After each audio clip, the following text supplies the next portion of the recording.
Hey, I am Bjorn and I do movies, and welcome to The Raft. I am currently in the raft under the water in the Marvel Universe, and today I think this is the first video I'm going to do with no dog interruptions. We're not going to have any dogs, no interruptions. We're going to go right into the video and we're going to do it perfectly well. I'm not going to lie, I was totally expecting him to show up. He's prowling over there somewhere. Today we are going to do the Thunderbolts. I promised I would do whatever won the poll, and the Thunderbolts won the poll, which means that is what we're doing. So today we are just going to count down our characters, our villains, and a vague synopsis of the plot. I haven't written the script yet. We'll get into that later in a different episode. This is my first foyer into the MCU, and so I should say I'm going to try to match the continuity and tone. Although it's not going to be nearly as quippy as their shit is. So it might be a little different than what you're used to from me because, again, I will be matching the tone of the franchise I'm doing, as I always do. Before we start, I should probably get into what the Thunderbolts actually are. A lot of people will just go, oh, it's Marvel's Suicide Squad, right? It's the version of the Suicide Squad that's in a Marvel flick. And yeah, for like 80% of their run, that is actually exactly what they are. You know, they work for the government, this Thunderbolt Ross guy, they do whatever the government wants, and they're expendable. But early on, the Thunderbolts were something completely different and something much more interesting. They were sort of a team of supervillains pretending to be heroes in order to fool the world and gain their trust so they could pull off a heist. And that run is fucking awesome. I can already tell, based on what I've read about the MCU's Thunderbolts, that they're not going to be doing any of that. So instead, we're going to be taking our own little spin on it. We are doing something akin to that. However, given the current state of movies and the landscape, it would be really hard to keep a cat in the bag. Everyone already knows that the Thunderbolts are villains, and everyone's already been parading this around as Marvel's Suicide Squad, so I'm going to act on the assumption that the general audiences will not be aware of the Thunderbolts twist, that they'll just go see whatever has the Marvel branding slapped on it, and I will be doing my own little spin on this idea. And because of that, I will not be using the same cast the MCU has announced. Frankly, I think their cast is kind of shit. Basically, every single character they've picked is from the recent Black Widow movie, which was not great. I can already just kind of see the writing on the wall with this project. I don't think it's going to be particularly good. I think it's just going to be Black Widow 2, and in fact, the director of the upcoming film basically said that's exactly what it is. So I don't have high hopes for it. So without further ado, let's go ahead and introduce our Thunderbolts. Our first member is, of course, good old Thunderbolt Ross, the, guy. I'm pretty sure the actor who originally played him died, and now Harrison Ford is going to be taking over that role, which does admittedly suck, but, we'll roll with it. He is going to be in this flick. I won't really get into his purpose. I will say we're not going to see Red Hulk. I don't really want to do Red Hulk in the first appearance of the Thunderbolts or any of that, so it's just Thunderbolt Ross, the man.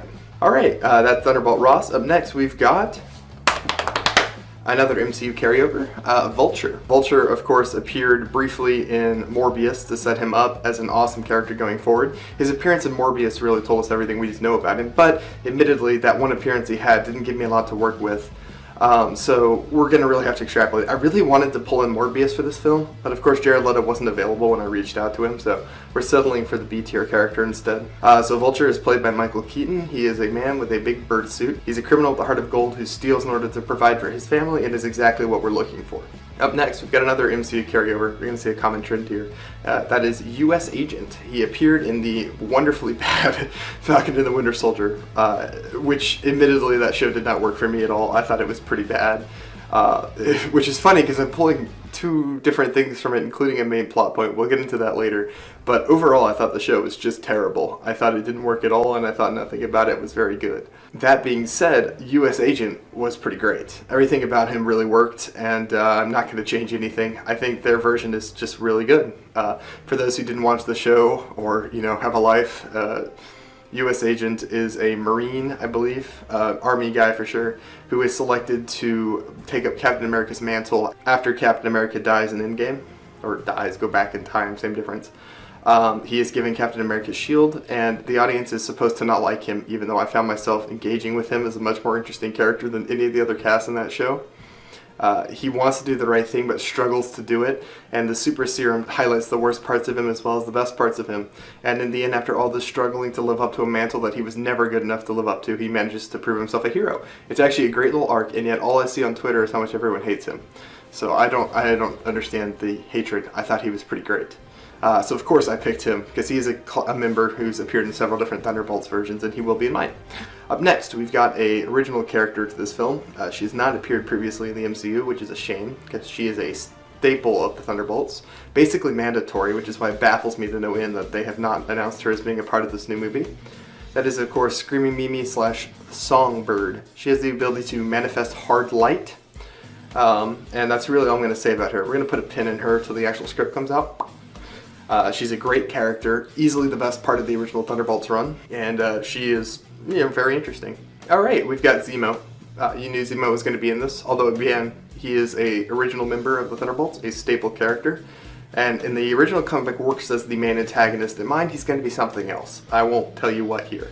Again, the MCU has chosen not to put Zemo in this movie, as far as I can tell, which is fucking stupid. They already have him in everything, and he's cast pretty well. Admittedly, they've changed his motivations from evil Nazi to guy who hates superpowers, but I don't see why you wouldn't utilize him. Everyone seems to like him. There's really no reason not to, but of course they've decided not to in their infinite wisdom. So, I don't know. Alright, next, we've got a carryover from a television show, not Falcon and the Winter Soldier this time. It is Daredevil, Season 3's Bullseye. This version of Bullseye is unhinged, psychotic, ex-military guy who has, like the comic book Bullseye, the ability to throw any projectile extremely accurately, i.e. like a throwing knife, a stapler, a pencil, whatever. He can make anything a deadly weapon. In the end of Daredevil Season 3, we saw him getting his adamantium spine put in from the comic books, so I'm going to act to the assumption that he has that and that he's currently in prison. He is going to be a member of our Thunderbolts. That is Bullseye. Alright, who's next? Who do we got? Who's next? Oh my god, it could be anyone. Oh my god, it's Ghost, the one character I have in common besides US Agent with the Marvel Thunderbolts. This character briefly appeared in the very lackluster Ant-Man and the Wasp. She was good, but she was only in it for a total of 7 minutes. Her powers are that she can phase between reality and kind of turn invisible like a ghost. Very cool, very neat. I like her motivation, I like her backstory, and she makes complete sense to be on this team given that I kind of remember her going to prison. I couldn't stomach rewatching Ant-Man and the Wasp for this, so we're going to act to the assumption that she's in prison, and if I'm wrong, well, I'm sorry. I care about MCU continuity almost so much, and Ant-Man and the Wasp is where my line is drawn in the sand. Up next we've got Dallas Riordan. I'm not sure if I'm spelling that right or saying that right, but she appears in the original Thunderbolts run as the assistant to the mayor who sort of reaches out and helps the Thunderbolts while they're pretending to be superheroes. In my version, she is going to be Thunderbolt Ross's assistant and PR manager who's in charge of making the team, I don't want to spoil anything, but she's in charge of making sure that the team of villains appear to be superheroes to the general public. And that is going to be her role. She might have something else going forward. She's a very integral part to the original run. If you've read it, you understand where I'm going with her. I basically, she was a mainstay. She had to be here, in my opinion. So there she is. Alright, now to the part you've all been waiting for. What's the film about and who are the baddies?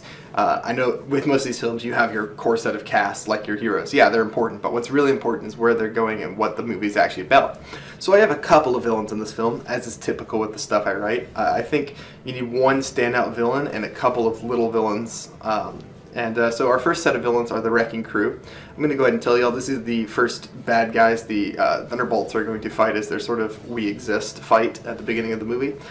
This is the same group of super villains that they fight in the comic books. As far as I'm aware, the Wrecking Crew has never appeared in the MCU. You can correct me if I'm wrong. Maybe they were in one of those Daredevil shows, but I don't think they were. They are a crew of wrecking-themed villains. I actually really like these guys, and I think they're kind of charming. So Wrecking Crew, they're gonna be in it. So who's the main bad guy? Who's our guy? Who's our thing? You know, our real bad person. The guy that they gotta punch. They gotta punch him really hard, and it's the Power Broker from Falcon and the Winter Soldier, but also the comic books. The Power Broker is, of course, I think they revealed her to be Sharon Carter in that show, but that will be canon to mine. But the idea of the Power Broker, she is someone who specializes in gathering superpowers that she can either mass produce or give to other people. She creates supervillains for a price, and she has garnered herself power and wealth and a litany of supervillain followers that protect her in exchange for their powers. So, who are these supervillains that protect her and will act as the main physical antagonist to our heroes? Well, we've got Speed Demon. He's like Quicksilver. He's just kind of fast, but not that fast. You get the idea. I am putting a speedster in my movie. I know it's my cardinal sin, but Speed Demon seems weak enough to really make that okay. He's not crazy OP or anything. And then we have Crossfire. Okay, guys, he's not Deadshot. I hear what you're saying. He's actually not Deadshot. Like it says right here in my notes that his name is Crossfire, and he has, oh my god, he has an eyepiece in one eye that allows him to shoot extremely accurately, and he's a hitman. But it says here that he is not. He's not Deadshot, guys. He's actually a different villain. His name is Crossfire. It's a completely different guy. I mean, I don't know what you want me to say. He's in Marvel, not DC. It's not Deadshot. His name is Crossfire. Okay, and we've got Marrow. For those who don't know, which is I'm assuming most of you, Marrow is like that one guy from Naruto who makes bones grow out of their arms. Yeah, he just has the ability to grow his arms, or she, I think it's actually a she, yeah, it's a she, has the ability to grow bones out of her arms, and sort of has a healing factor like Wolverine, but not nearly as strong. Her bones are also extra hard for all the good that does. She can make like spears or knives out of her bones. She can do the Wolverine claw thing. She's just a bone guy. It's a bone person. And she has a bone to pick with the Thunderbolts. Oh, it's fucking terrible. Of course, we saw in Falcon and the Winter Soldier that the Power Broker is living in Madripoor, the mutant city from the X-Men comic books. That is going to be our main setting for this flick. We're going to have the Thunderbolts in Madripoor. Very cool setting. They are tracking down, pretending to be heroes, and who better to start with than the lady who's literally creating supervillains that are plaguing the streets and causing harm to mass civilians. They need a big target, but that might not be the only reason they're going after the Power Broker. You'll have to tune in and find out. So yeah, that's really it. That's all I'm going to say in this. We've set up a pretty interesting set of villains and heroes. We've got a cool villain for them to fight at a cool location. We've got a cool set of villains who are actually our heroes. And we've got an interesting plot. Of course, there's more to this than meets the eye, as is typical with my stuff. I'm going to try to flesh out the characters and make them more interesting, and maybe not all is as it seems. Maybe. We've got a few red herrings in here. Maybe we got a few little misdirections. Maybe we got some twists somewhere in there. Little turns and twists. Who can say, I can, you can't, and that's why you gotta watch. I'm selling a commodity, man. I'm like the guy who has water in the desert, alright? All the superhero movies are shitty now, so you gotta come here. You gotta come here for the good stuff.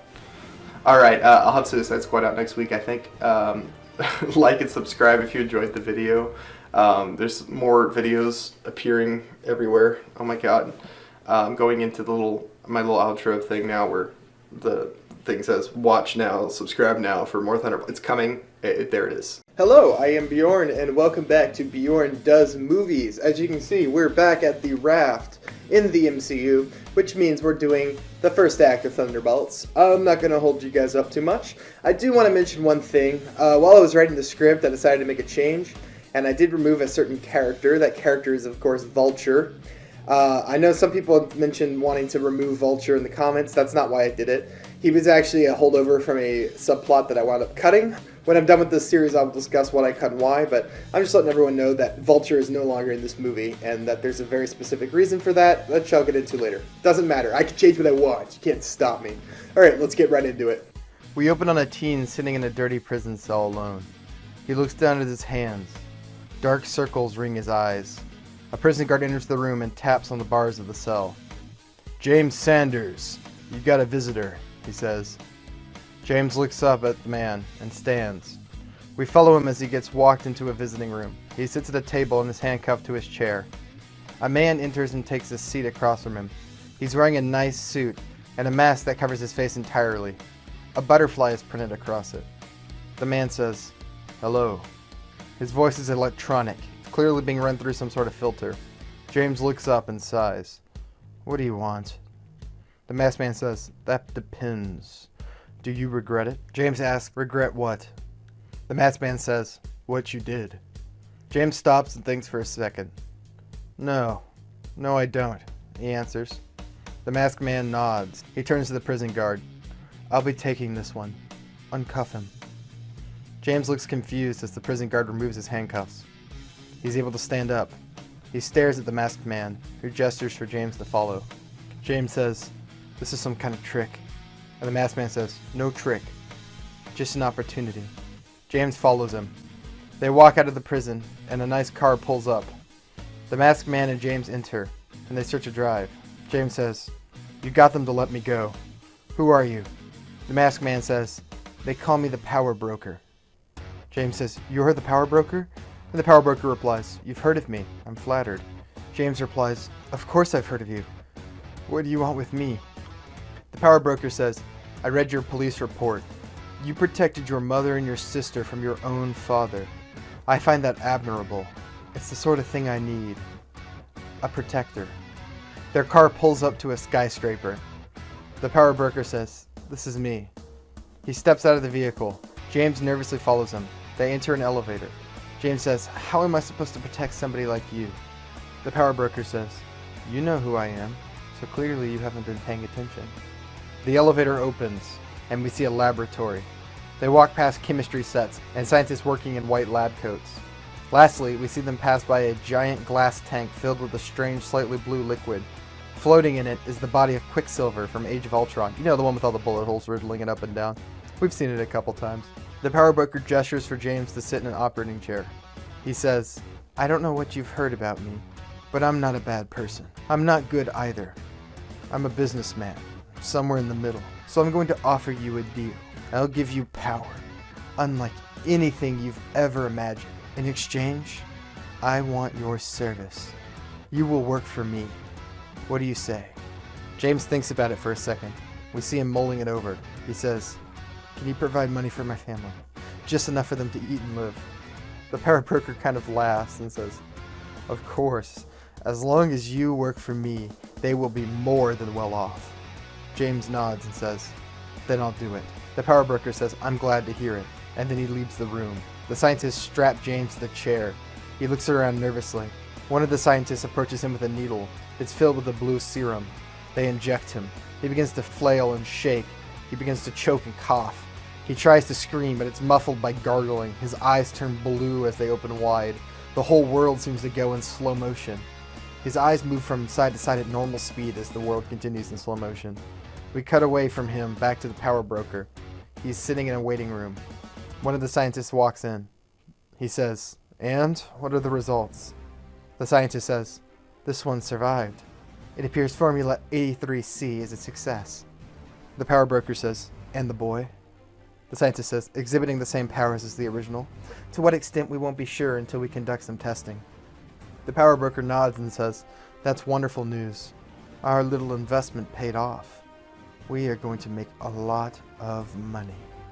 We're going to cut to the Marvel logos, and then we'll see 6 years later. We open on a bank filled with people. The camera highlights a few security guards. Suddenly, the front of the bank explodes as a man runs through it. It's Bulldozer, a member of the Wrecking Crew.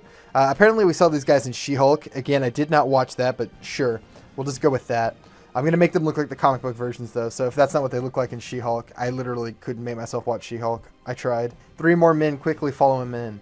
We see Pile Driver, then Thunderball with his big wrecking ball dragging behind him. Finally, we see Wrecker with his crowbar in hand. Wrecker yells, "Everybody get on the floor! This is a robbery." The security guards start to shoot at Pile Driver. The bullets bounce off him harmlessly and fall to the floor. He smiles. He punches one of the guards, sending them flying into a wall. Bulldozer knocks another one out a window with a charge. Wrecker says, "Anyone else want to try shit? Please do. I promise Pile Driver enjoys this." Pile Driver says, "It's true. I really do." The last guard sets his gun on the floor. Wrecker says, "Good boy." He points to the teller. "My friend Thunderball here is going to walk over and hand you a bag. You're going to fill it up with money. No funny business. You don't want to make him angry. I've seen what a human body looks like after getting hit by that little wrecking ball of his. Like a pancake." The cashier nods. Thunderball starts to walk over to the counter and hands him the bag. The man starts to fill it with money from behind the counter. We hear a voice from behind them. "You know, my mother always said it was rude to rob a bank." The bank robbers spin and we see U.S. Agent standing in the shattered entrance to the bank. He tightens his shield on his arm and cracks his neck. Wrecker steps forward. He brandishes his crowbar. "What are you supposed to be? Captain America's kid cousin?" U.S. Agent says, "I wish. Never got to meet him." "No, you can call me U.S. Agent." He says it all triumphantly and heroically. He turns to the civilians who are on the floor. "Don't worry, folks. We will have you out of here in no time. Wrecker says, we. Suddenly, Ghost faces through a wall next to Piledriver. She hits him hard with a fist, but Piledriver just laughs. I'm bulletproof. Your punches mean nothing, he says. Ghost phases a fist through his shoulder, and his arm falls limp. He tries to move it but can't. He says, what the hell did you do to me? Ghost just says, I punched you. This time, Piledriver throws a punch. Ghost just stands there. His punch is stopped as a barrier suddenly appears around Ghost. As his fist is stopped by the barrier, we can see a tattoo of a butterfly on it. Piledriver looks past Ghost, and we see Songbird for the first time. She smiles. What do you think of my barriers? She says. I think they pack a real punch. Suddenly, a fist made out of energy appears from the barrier and slams into Piledriver. He's thrown against the back of the wall and falls limp on impact. Wrecker tries to attack U.S. Agent. He swings his crowbar down hard, and U.S. Agent catches it with his shield.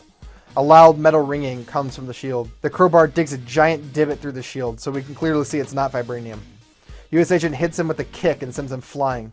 The crowbar remains stuck in the shield. Thunderbolt tries to swing his wrecking ball towards U.S. Agent. As he does, a piece of rebarb sticks into one of the chain links into the floor. We see Bullseye.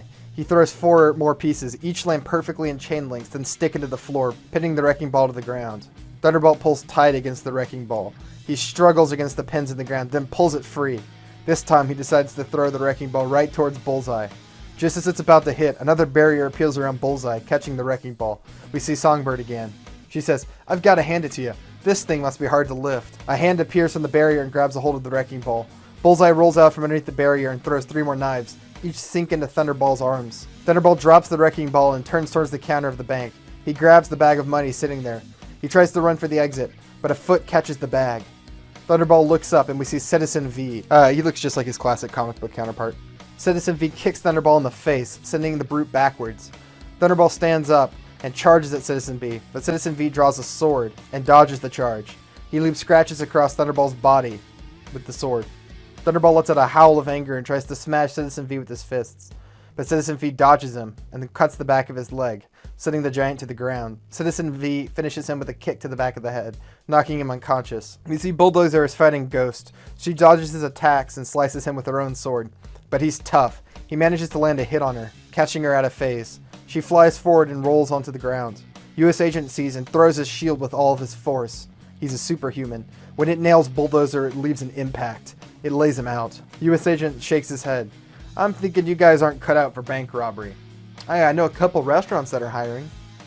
Or maybe you guys are more cut out for construction. We see Wrecker grab a gun off one of the guards from earlier. He holds it to a woman's head. He says, stop what you're doing. I'm walking out of here or she loses her head. Bullseye rolls his eyes and tosses a knife. It bounces off a floor, then off a sign before sticking itself right into the hand holding the gun. Wrecker drops it and lets out a scream. U.S. Agent says, nice throw, Bullseye. He walks over to Wrecker. Wrecking crew, huh? I'm not seeing a whole lot of wrecking. You may want to change your name. He punches him and knocks him unconscious. U.S. Agent says, we're done here. The people in the bank clap and cheer as the heroes leave. The camera lingers on Wrecker's hand. We can see a tattoo of a butterfly on his hand as well. We're going to cut to an alleyway sometime later. We see the Thunderbolts standing around. The U.S. Agent says, I think we're clear. Time to be civilians again. He removes his mask, revealing John Walker from Falcon the Winter Soldier. No surprise here, we knew that was coming. Next we see Bullseye take off his mask, revealing Poindexter from the Daredevil show. Ghost removes her mask, although we already probably recognize her suit. Songbird takes off her mask, and it's just a normal woman. Lastly, Citizen V removes his mask, revealing Zemo. Songbird says, were the puns too much? I'm worried I overplayed it. John Walker says, no, I think it was perfect. Just cheesy enough. Despite my terrible lines, I think they bought it. Smart thinking with the knife, Bullseye. Bullseye says, thank you. Zemo says, did you notice the hands? And John Walker says, you mean the tattoos? And Zemo says, yes. John Walker says, I did. They all had them. We'll look into it later. For now, good job. I think they really bought us as heroes. Congratulations. Soon, you'll all be free men. This is my attempt to sort of do the bit where you don't know they're supervillains.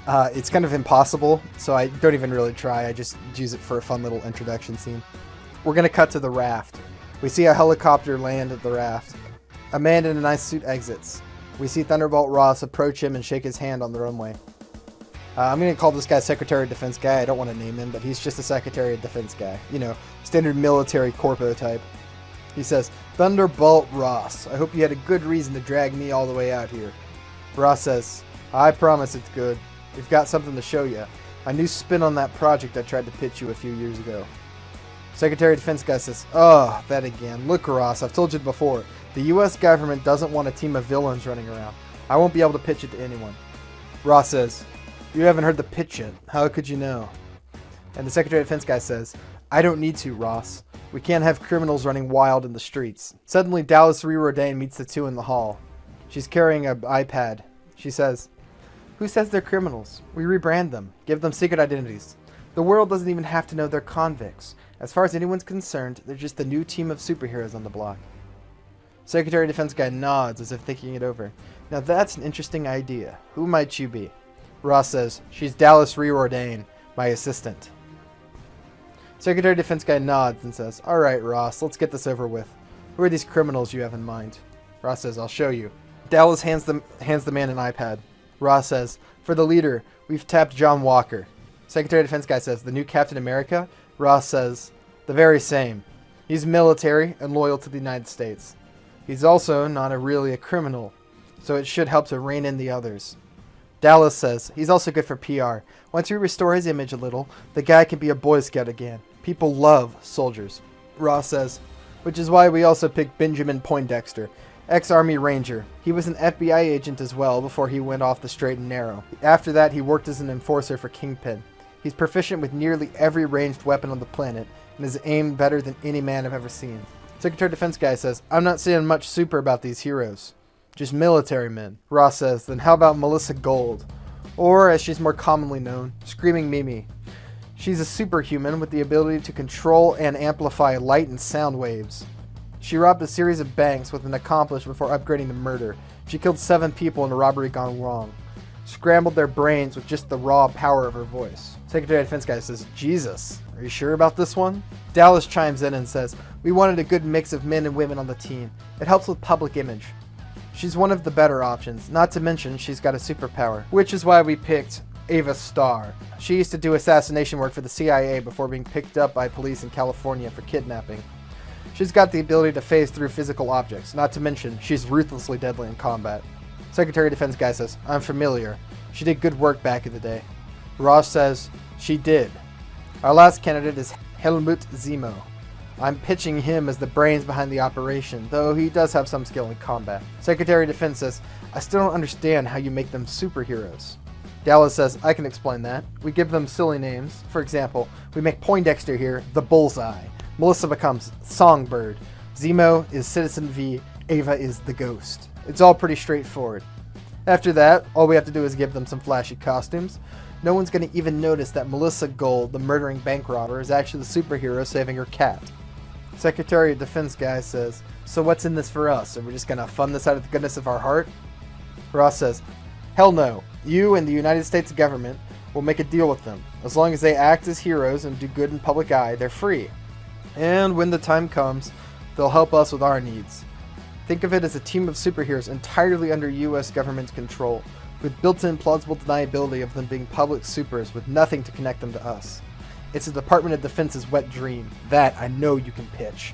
Secretary of Defense guy says, "All right, Ross, you're selling me. I think we can make this work. I need a trial run. Prove to me they can be heroes. Let them take down some criminals. I don't care who. Just make it public. If they put on a good show, I can make the Defense Department bite." Ross says, "It's already happened. I let them loose this morning." Secretary of Defense says, "You sly dog, Ross. You're playing a dangerous game." Ross says, "I always do." He flips on a TV in the conference room, and we see the team of villains being interviewed by a reporter. The reporter says, "Well, we certainly are excited to be here with the new superhero team. We just watched them defeat a team of villains. But what the world would really like to know is what we should call you guys." U.S. agent walks up and answers her question. He says, "We came here to save people, to deliver justice like lightning wherever it's needed. You can call us the Thunderbolts." And we'll do the title drop here. We're going to see U.S. agent running in a nice neighborhood. His phone rings and he picks up a call. It's Thunderbolt Ross. The U.S. agent says, "Ross, any word on our mysterious criminals?" Ross says, "That's why I'm calling. I looked into that symbol you mentioned, the butterfly on the hand. It belongs to someone called the Power Broker." The U.S. agent says, "I know them. Heads up an operation out of Madripoor. They say the Power Broker basically runs the whole city." Ross says, "What happens in Madripoor is Madripoor's business. It becomes my concern when superpowered beings created by this power broker breach American soil.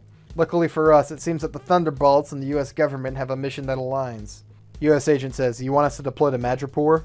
Ross says, that's correct. I want you to capture the power broker and expedite him to the United States. Any assets used in the creation of superhumans should be recovered for research here. As you say, when are we shipping out? U.S. agent asks. Ross says, 2 days. I'll handle your team. They'll be ready to go. Just get your own affairs in order. John Walker hangs up the phone and runs back towards his house.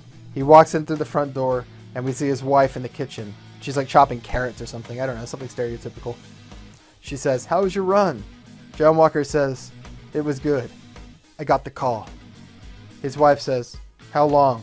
And John says, 2 days. Madripoor. I don't know when I'll come home. Olivia says, what are you doing there? John Walker says, taking down a guy called the Power Broker. He's selling superpowers to villains. Olivia says, sounds like a tall order, even for someone like you. John Walker says, I know. I'm not sure if even I'm good enough for this. John Walker says, I know. I'm just not sure if I'm good enough for this. I let myself go too far in Latvia. I let myself get consumed by my darkness. Even in this last fight, I could feel the pull to prevent them from doing any more harm. Just in their lives right there like I did in Latvia. I know it's wrong, but it's just so hard to fight it. His wife says, you have to. You got a second chance, John. I know you can be great. You can show them what a hero is like. Just don't lose yourself. Be a hero your son can look up to. John nods. He says, you think Henry will understand? His wife says, he will one day. It's just been hard on him. He worries. So do I. John nods and says, I'll talk to him. Let him know there's nothing to be afraid of. His dad's a superhero after all. We see him walk into his son's room. He's got a poster of Captain America on his wall. His eyes are red and puffy from crying. John Walker says, hey kiddo, how you doing? Henry, his son, says, you're leaving again, aren't you? John Walker says, you heard. Henry nods. John says, I am. I'm going overseas. His son asks when he'll come back. And John Walker says, when I can. When the world is safe for kids like you. Henry says, I wish you didn't have to go. And John says, me too. We're going to cut to the raft. We see U.S. agent on the helipad. There's a Quinjet landed. Thunderbolt Ross and Dallas approach him. John Walker says, Dallas reordained. I never thought I'd find you here. And Dallas says, hello, John. It's been a minute. He asks, what are you doing here? And Ross says, she's my number 2.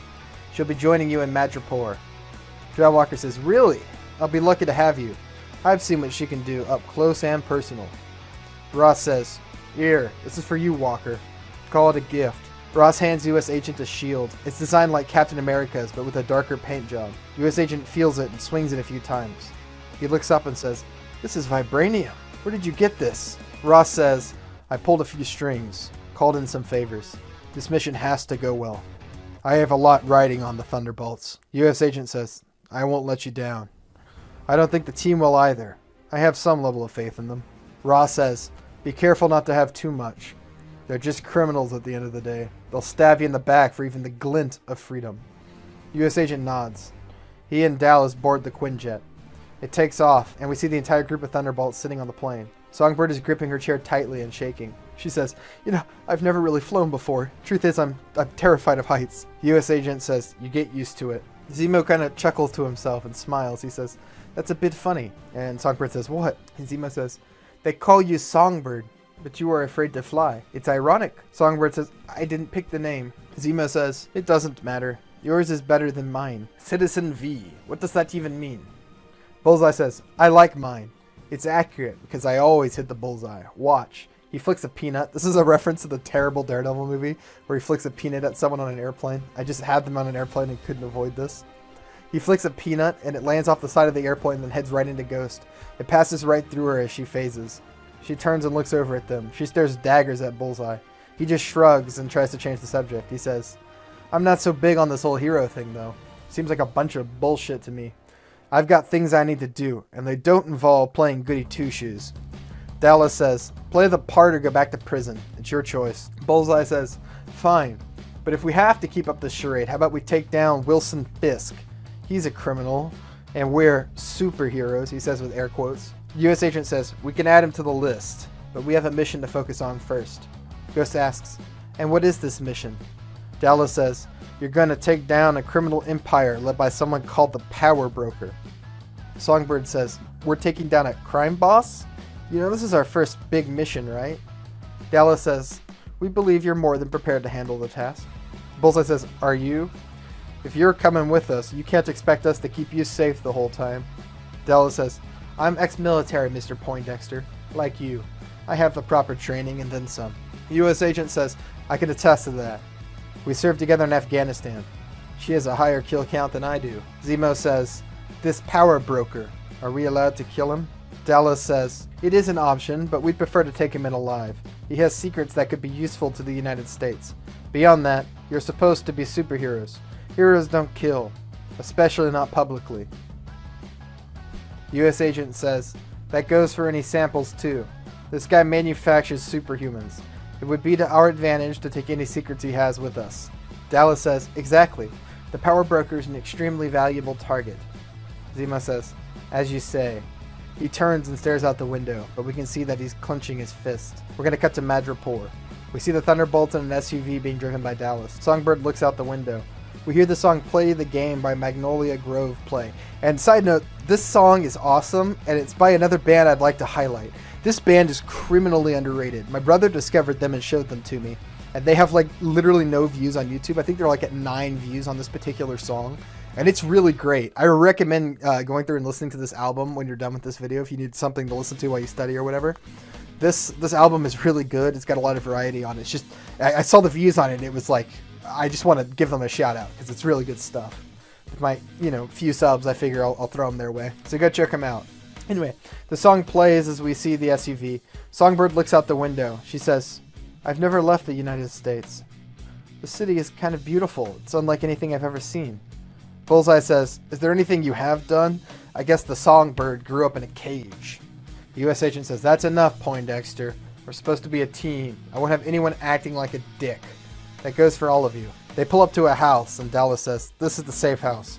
It's close to Power Broker's tower, a perfect base of operations." Zemo says, "It's too close to the building. If Power Broker is smart, he'll be watching these areas." Dallas says, "We're aware. That's a risk we'll have to take. We need a place close enough to the tower for the signal from planted bugs to reach." Songbird says, "You planted bugs?" Dallas says, "Not yet. Let's get settled in the safe house, then I'll explain the plan." We see the Thunderbolts in the house. After a few moments and some shots or whatever, they gather around as Dallas explains the plan. She says, "Our current plan is infiltration. One of us will have to pose as a would-be client for the Power Broker. Today, they will make first contact. This will serve 2 purposes. First, it will allow us to plant a bug and gain valuable information on the Power Broker's activities. 2, it'll function as a distraction for the Power Broker and her guards." Songbird says, "A distraction from what?" Dallas says, "For Mrs. Starr to infiltrate into the higher levels of the tower. Using her power, she should be able to extract any information they have without being caught. That is, if she's up for the task." Ghost says, "I can do it." Dallas says, "Perfect. The name of the game will be stealth. We don't want you to be seen. Learn as much as you can and escape." John Walker says, "Me and Zemo are too high profile to be the distractions. There's a chance the Power Broker may recognize us. It has to be either Poindexter or Gold." Bullseye says, "I'll do it." Zemo says, "Will you be able to convince them you want to do business?" Bullseye says, "Shit, I actually want superpowers. I'll be convincing enough." Dallas kind of laughs and says, "Well, he convinced me. Good enough." John Walker nods and says, "Okay, we have a plan. Poindexter, take these." He hands him a set of bugs, little listening devices with sticky pads on the bottom. He says, "Just try to plant a bug and make sure you distract the Power Broker for as long as possible. Talk to him, chat him up, ask about the different powers they can offer. Whatever you can to distract him. We need enough time for Ghost to slip in." Ghost says, "I won't need long. Once I'm through the door, they won't be able to stop me from infiltrating further." Bullseye says, "Don't worry about it. I know how to stall." We're going to cut to the Power Broker's tower. We see Bullseye walk in. As soon as he steps through the building, a blonde woman approaches him. She shakes his hand and says, "Welcome, Mr. Poindexter. Please, take a seat." Bullseye's eyes are filled with surprise. He immediately goes on guard. The woman notices and says, "Relax. I took the liberty of running a background check on you as soon as you entered the building. It's just a precaution I take with all clientele, just to make sure we don't get any rats. You have quite the reputation, Mr. Poindexter. and a very long rap sheet. There can be no doubts as to your loyalties. The power broker will see you soon. That is why you're here, correct? Bullseye nods his head. Yeah, that's why I'm here. He takes a seat and we see him plant a bug underneath his chair, very slyly. We're going to cut to the lower basement of the tower. We're going to see Ghost sneak by some guards by traveling through walls. She phases into an elevator, then clicks the up arrow. We see Bullseye. The blonde woman comes back and fetches him. He's brought into a nice office. The power broker sits behind a nice desk and a golden chair. He wears the same odd mask with the butterfly imprint we saw before. His assistant stands by his side. The power broker begins to speak Indonesian, which is, by the way, the language that the people in Madripoor speak, because it is in Indonesia. The power broker's assistant, the blonde woman, says, "The power broker welcomes you, Mr. Poindexter, and asks what your business is." Bullseye says, "What? Does he not want to speak to me directly?" The assistant says, "The power broker does not speak English very well. I will act as a translator. I hope this will not be an inconvenience."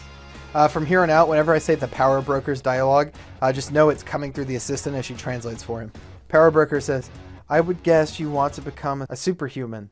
Why else would you come to the power broker?" Bullseye says, "That's the idea. I got a couple things I could do with superpower." Power broker says, "Most men do. Yes, we'll make something work. How long will you be in Madripoor?" Bullseye says, "As long as it takes." The power broker says, "Tomorrow I will walk you through the available packages. I promise our product does not disappoint. I'm sure I don't have to tell you that. If you found me, you must have seen my product in action." Bullseye realizes that the meeting is going to end quicker than he hoped. Too quickly. He quickly reaches for something to keep the conversation going. He says, "Yeah, a couple of guys calling themselves the Wrecking Crew told me about you. Had tattoos of butterflies on their hands. I asked about it, and you came up. I've got to ask, why the butterfly?" Power broker says, "I have a thing for insects. I find them fascinating. You see, the butterfly is perhaps the most beautiful of them all. Bright colors, gorgeous wings.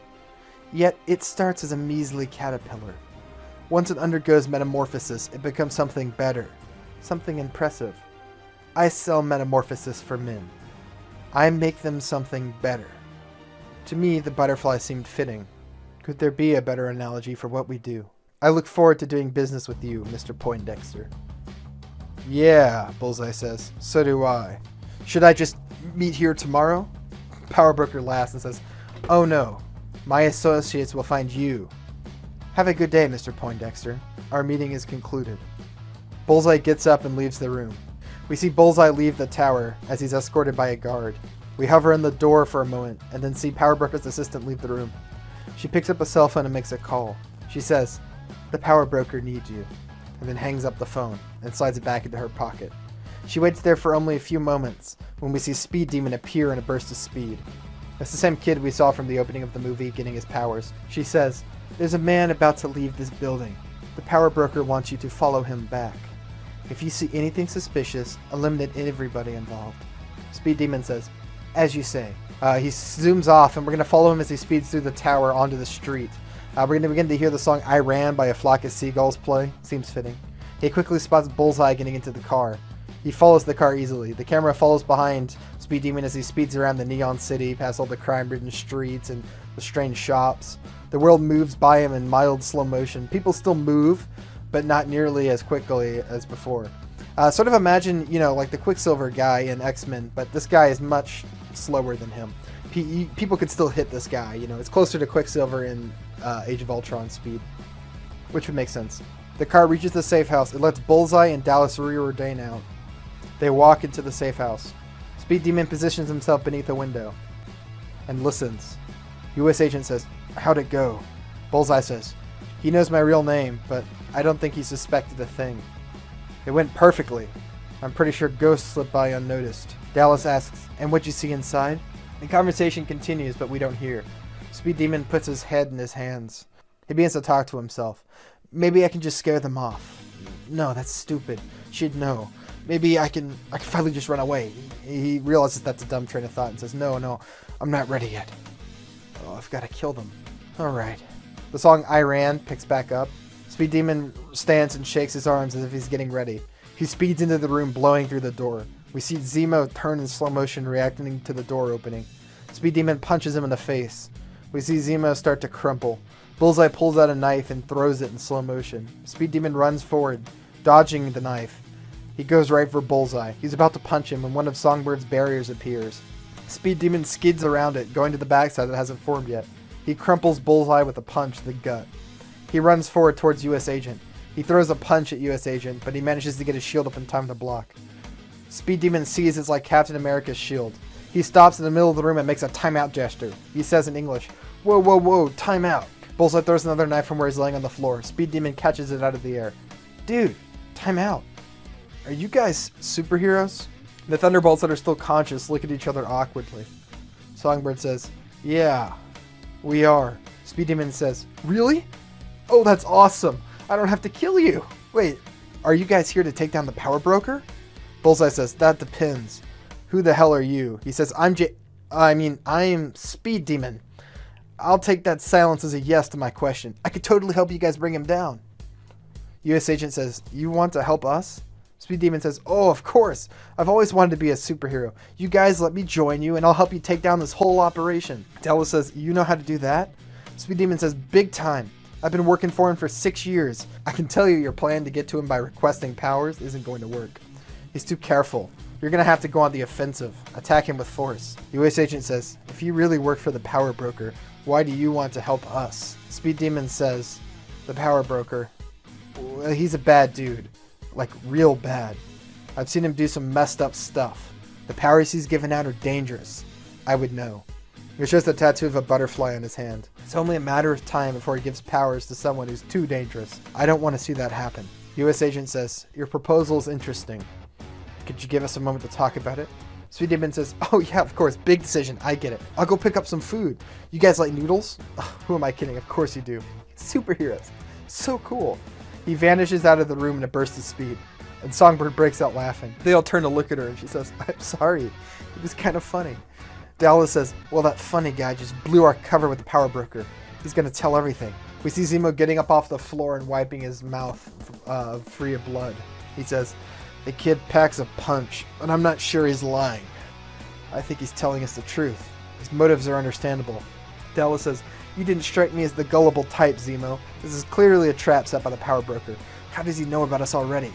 US Agent says, "I agree with Zemo. I think he's being genuine.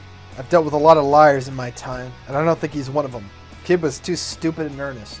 What do you think, Poindexter? You were in the FBI. You should have some expertise in this. Bullseye lounges in a chair in the back of the room. He rubs his stomach where he was punched. "I think it's too late to do anything one way or the other. That guy was on his way to kicking our asses.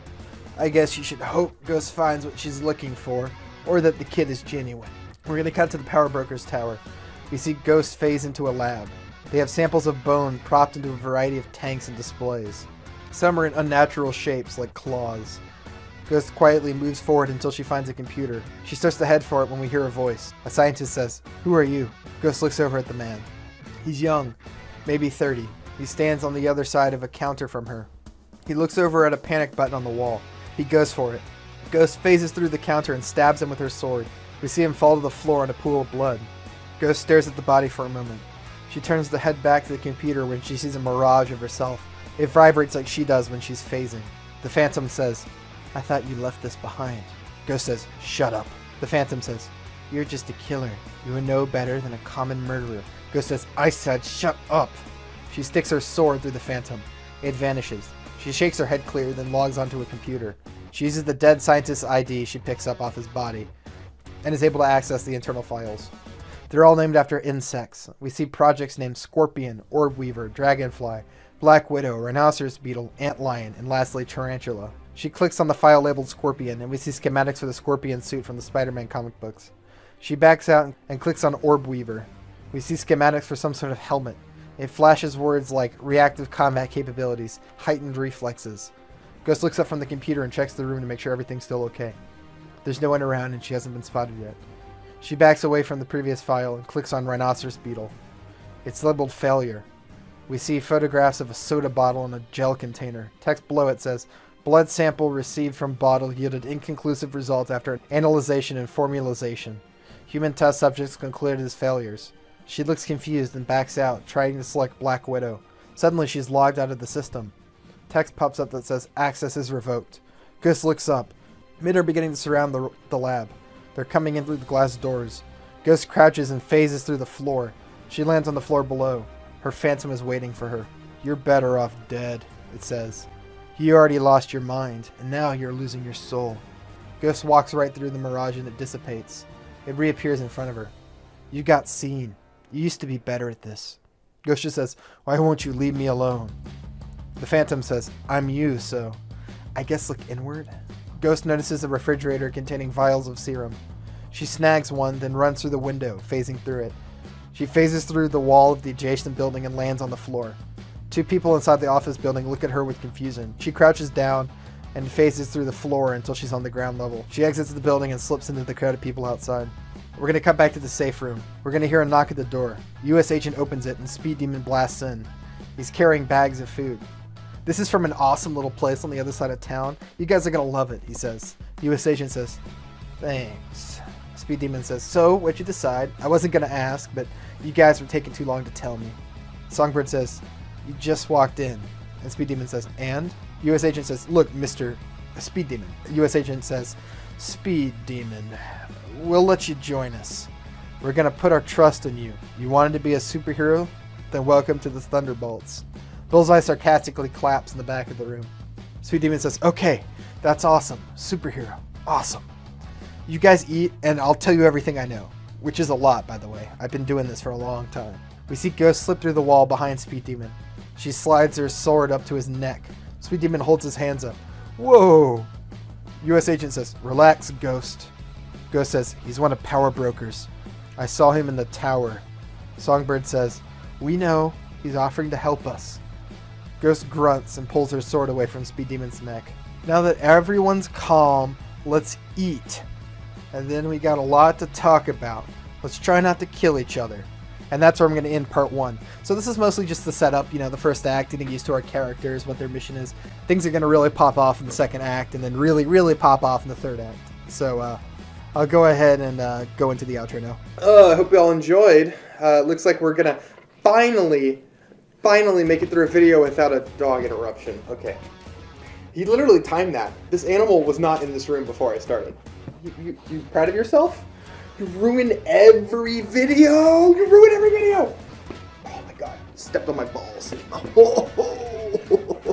Oh, it wasn't ruined enough, huh? Alright. Like and subscribe to never see a dog interruption again. If you're looking for something else to watch while you wait for the next Thunderbolts, I got Suicide Squad here, the shit ton of episodes of that if you've not seen them. And I've got Deadlands here, and there's a couple of episodes of that if you haven't watched it yet. Alright, thanks for watching. Goodbye, y'all. Hello, I'm Bjorn, and I do movies. And welcome back to Thunderbolts. We're doing Act 2 today. As you can see, I've left the raft, and I'm now in Madripoor. You might hear some comments and some people saying that I use a green screen, whatever that is. Why would I paint the screen green? Why would I do that? Am I Irish? What is this? So no, these are lies. Don't listen to the people. All right, when were the people ever right about anything? Come on, guys. All right, without further ado, we're just gonna get into it. I can't believe this. They keep talking about this green screen, man. I don't know what they're talking about. Hey, just a friendly reminder that this is the second act of a series. If you haven't at least watched the first act, I would highly recommend going back and watching that. It'll be in the annotations above. All right, let's get right into it. We're going to open exactly where we left off. We'll see the team sitting on the couch inside the safe house eating noodles that Speed Demon brought. U.S. agent says, okay, kid, tell us what we know. We're going to kind of zoom into Speed Demon. He says, well, for the past year, I've been trying to figure out how to take the Power Broker down. Bullseye says, I say we burst right into the front door and take his ass to prison. Easy.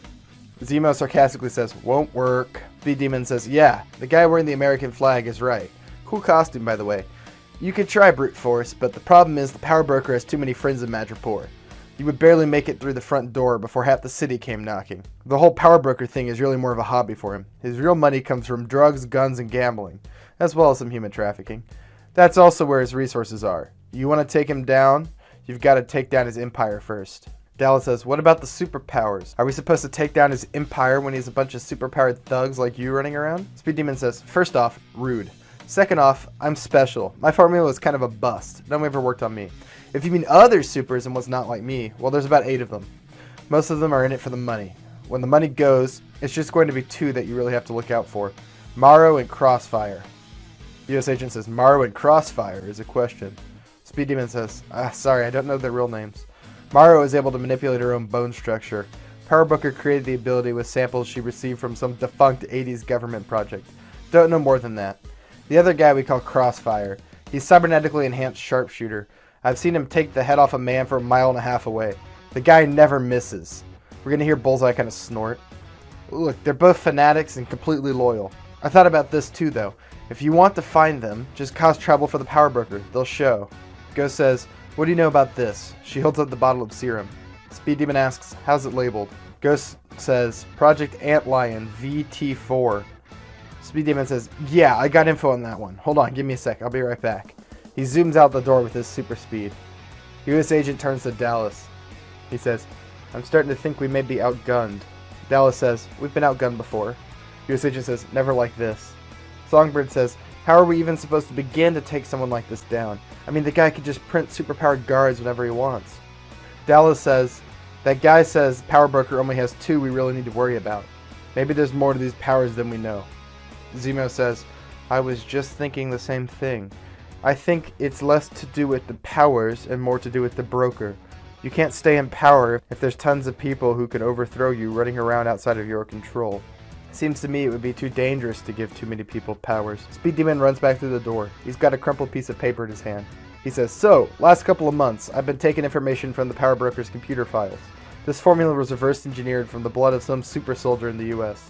It's the most common one the Power Broker sells of late. Speed Demon hands them the paper. US agent takes it and reads through it. He says, it's me. He got this from my blood sample. That should be impossible. Dallas says, how would they have gotten close enough to you? US agent says, must have had someone on the inside. Or someone who stole a blood sample and we didn't notice. Speed Demon says, really, it's you? Small world.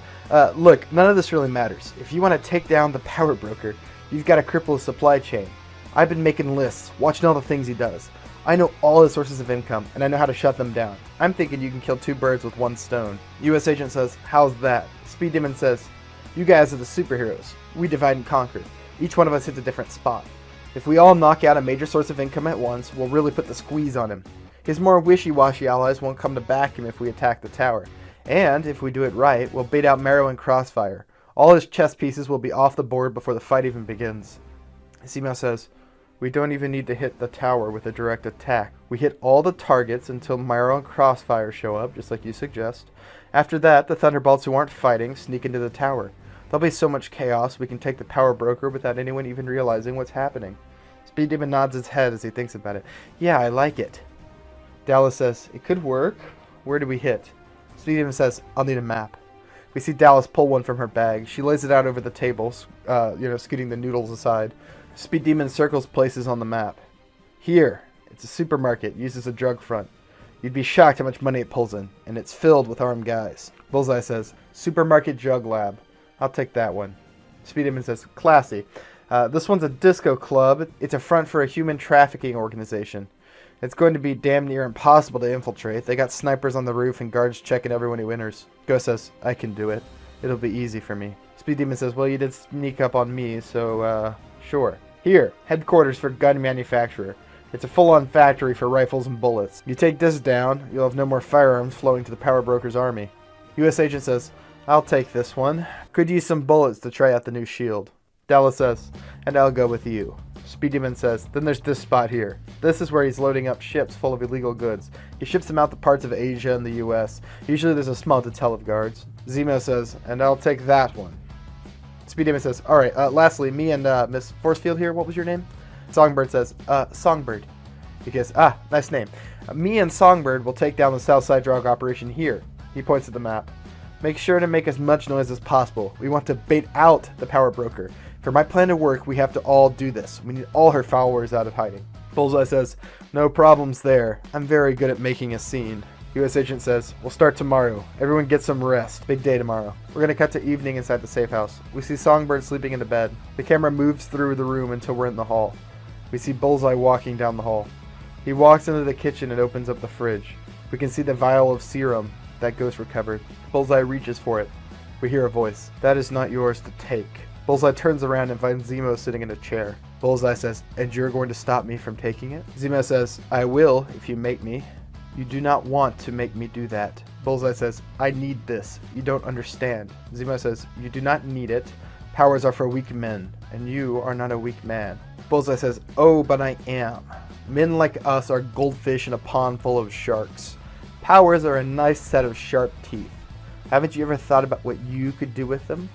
Zemo says, I was offered the opportunity once. I didn't take it. I'm warning you one last time. You do not want to try me, Poindexter. Bullseye puts his hands up. You win. I'll just take it another time. We're going to cut to the morning. We see the Thunderbolts in their outfits. They're gathered around in a circle. U.S. agent says, everyone knows their roles today. Let's do this smoothly and efficiently. This is our first real mission, so it's got to go well. They all nod. U.S. agent says, all right. Let's go, Thunderbolts. Bullseye's going to break out laughing. Say sorry. U.S. agent is just going to glare at him, and we'll see them all leave the house. We're going to cut to a small house on the outskirts of Madripoor. Pretty normal looking house with a nice yard. We see Songbird and Speed Demon approach it. Songbird says, this doesn't look like a drug lab. Speed Demon says, yeah, here's the thing. There isn't really a Southside drug lab. I kind of made it up. And Songbird says, then why are we here? Speed Demon says, this is where my family lives. You guys don't really know the power broker like I do. He's vicious. I've seen him kill people for even looking at him the wrong way. I arranged for a safe house. I just need to move my family there, somewhere he doesn't know about, just in case this doesn't go our way. I don't want him to find my family. And Songbird asks, why bring me? Speed Demon says, because when I'm done, we're going for the power broker. I saw your powers before. You can make force fields. I'm fast. While they distract the supers, we can take him. Our powers are good enough. Songbird says, are you sure? You didn't tell the others. Speed Demon says, would they have let me go by myself or even with you? Songbird says, probably not. Speed Demon says, exactly. Trust me. The power broker would try to trick them. He would try to threaten them or something. I know his tricks, and they won't work on me. I have to be the one to take him. Songbird says, you seem nice. All right, let's do it. He shakes her hand and says, follow me. They enter the house. As soon as the door opens, we see a little girl playing with Legos on the floor. She's around 8 or so, maybe 9. When she sees Speed Demon, she jumps up. She runs over and hugs him. She says, James! Speed Demon says, hi, Kiri, how you doing? And she says, good. I built a big tower, just like where you work. She points to a tower made of Legos. Speed Demon says, whoa, that's awesome. And she says, yeah. Songbird walks in and Kiri sees. She goes, oh, who is she? Is she your girlfriend? Speed Demon laughs and says, no, she's just a friend. Kiri says, she's wearing funny clothes. And Speed Demon says, that's because she's a superhero. Kiri goes, really? And Songbird goes, yeah, yes. Kiri says, well, what do you do? Songbird kind of looks awkwardly, then holds her hand out. A golden flower forms from light. She hands it to Kiri.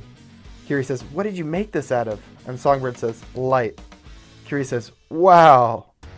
We see an older woman appear in the hallway. She looks a little nervous. She says, Kiri, why don't you go play in your room for a little bit? Kiri says, but I don't wanna. And the woman says, do as I say. Kiri lets out a sigh. She turns and says, it was nice to meet you, superhero lady. Thanks for the flower. She runs off down the hall. The woman, who is Speed Demon's mother, by the way, says, what's happened? Speed Demon says, more than I can get into right now. It's going to happen tonight. His mother says, the power broker's going to fall? Speed Demon says, with some luck, yeah. The plans are solid.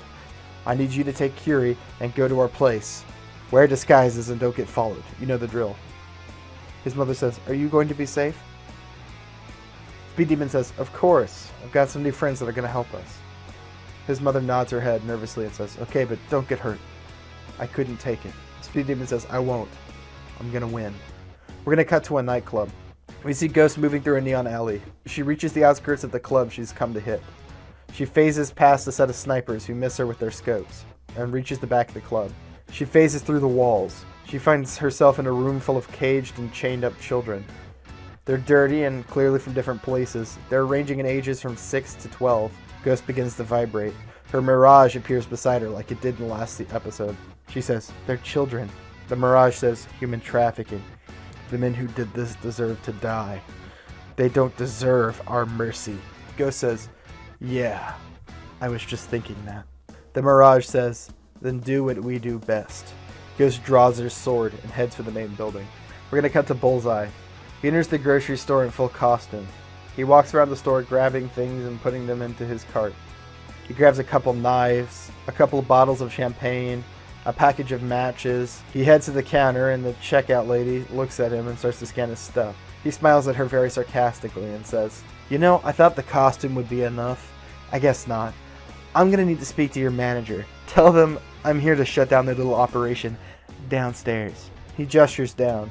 The cashier's eyes go wide. He says, "Better hurry." She runs down the stairs. Bullseye strolls to an aisle like he doesn't care. We can see the mirror reflecting the different corners of the store, like they have in gas stations and some grocery stores. He starts whistling Mozart's Sympathy No. 40 to himself, and then unpacks the package of knives he picked out.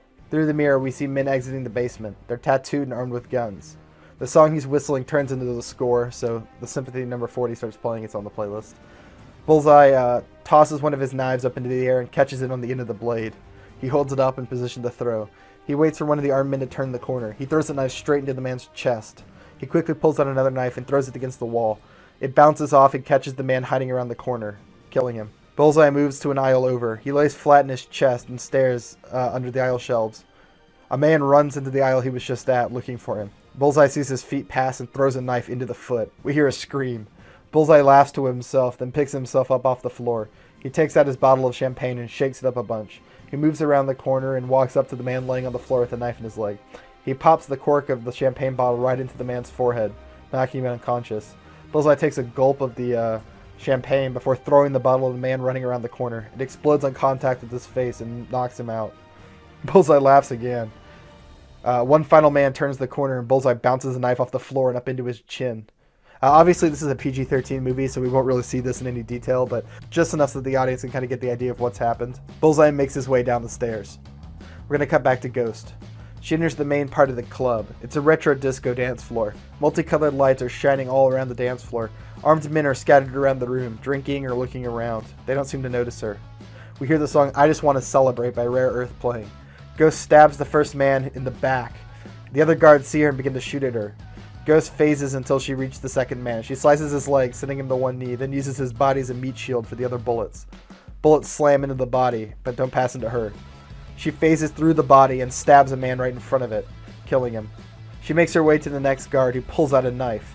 She dodges his first attack before quickly killing him with sword strikes. The last man turns and pulls a gun.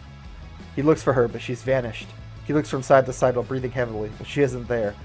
Ghost appears behind him and stabs him through the back. Her mirage appears to her. They're more below you. Ghost says, I know. She phases through the floor and lands on top of a guard. She stabs down, killing him. She looks up and sees her mirage again. Look at that. You're getting your groove back. Just like the killing machine you used to be. And there's one behind you. Ghost turns around and slides across the floor, barely avoiding gunfire. She cuts the man's leg off before stabbing him. Again, PG-13, so we'll only kind of hear the sound effects and not see it. You know the drill. She finds only one more person sitting in the room. It's a man in a nice suit. He sits at a desk. He's shaking. He sort of raises his hands and says, "We could talk this out?" Ghost phases forward and kills him.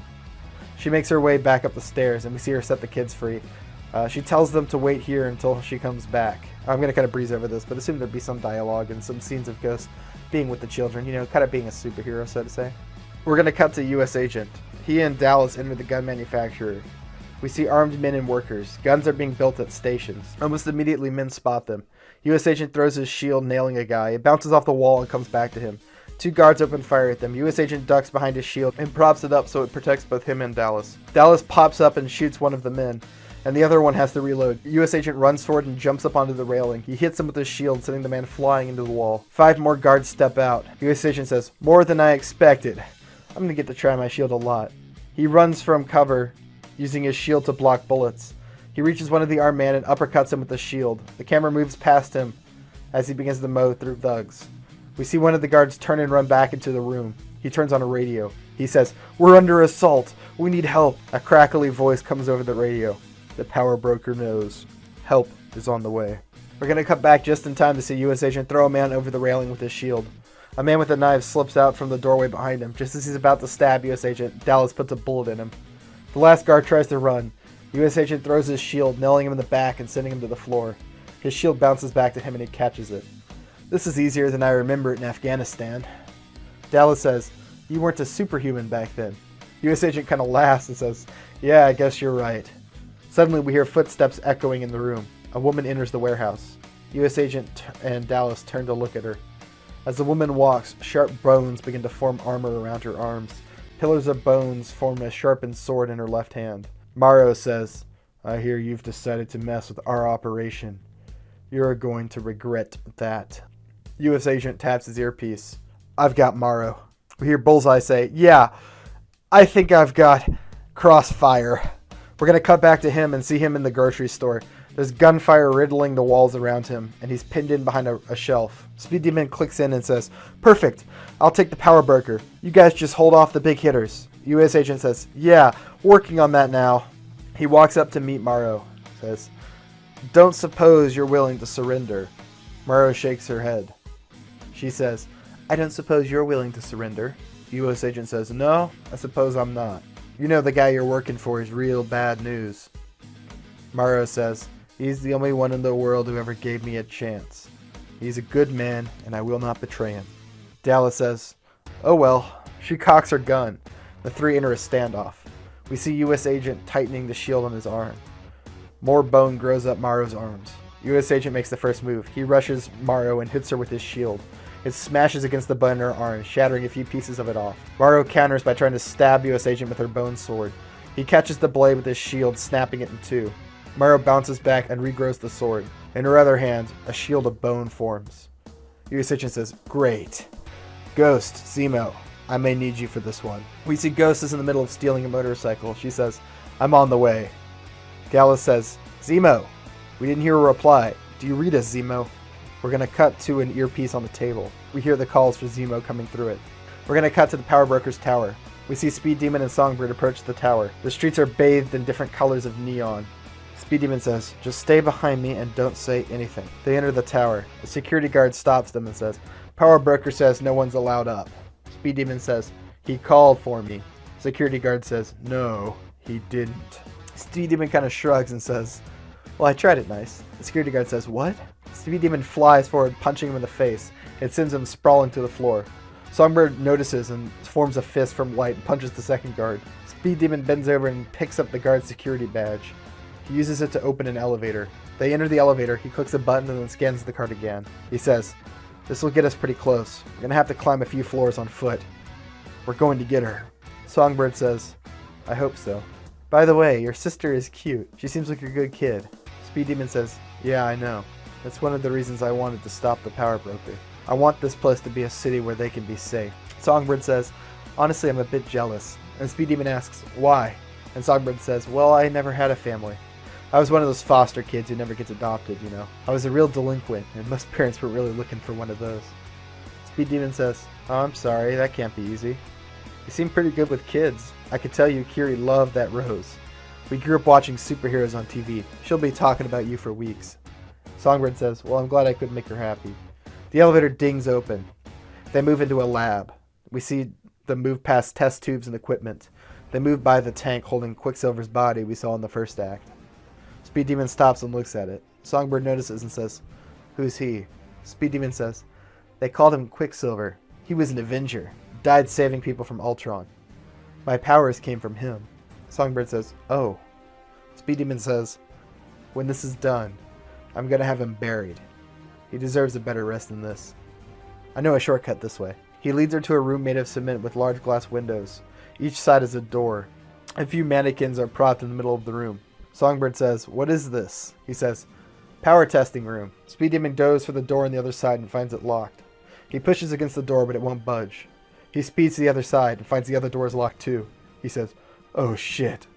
There's a tap on the glass window and we see the Power Broker's assistant. She says, the Power Broker's disappointed in you, James. He expected more from his protector. And now you're trapped. Speed Demon tries to break a glass with his fist. The assistant says, don't bother, it's hyper-reinforced and you know it. It can survive more than either of you can throw at it. Speed Demon says, you've seen what we've done. His whole operation is coming down.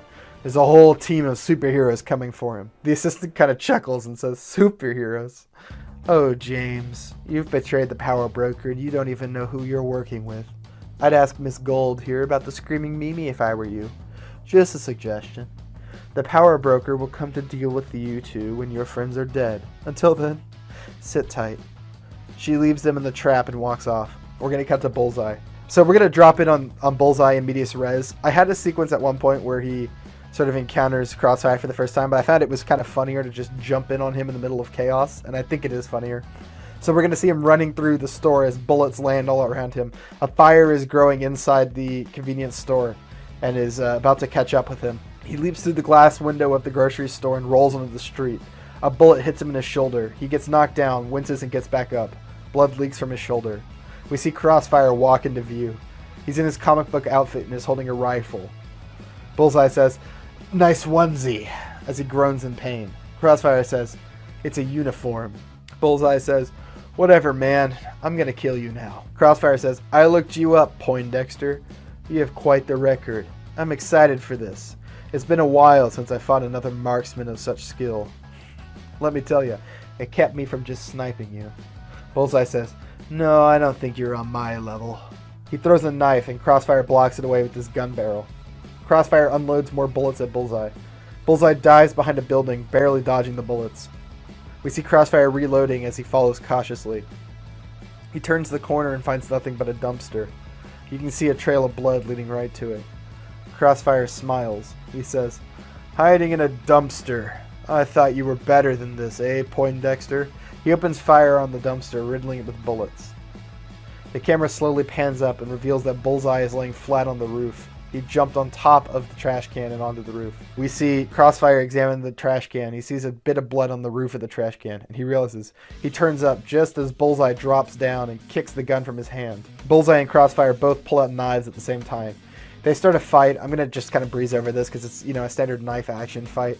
It's pretty evenly matched on both sides. They each take some scratches. Bullseye scores a solid stab to Crossfire's gut. They separate and Crossfire goes for his sidearm. He pulls the pistol out and fires a bullet.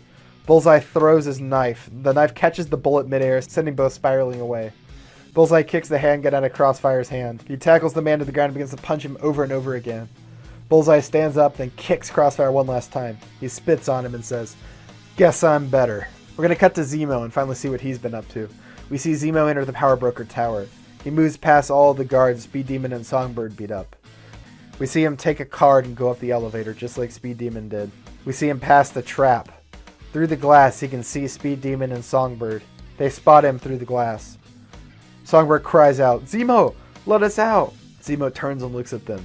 He says, "No, you would only stop me. I'll come back for you when it's done." He turns to leave them. Songbird cries, "Come back!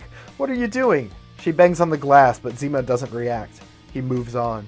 Speed Demon says, "Why would he leave us?" Songbird says, "I don't know."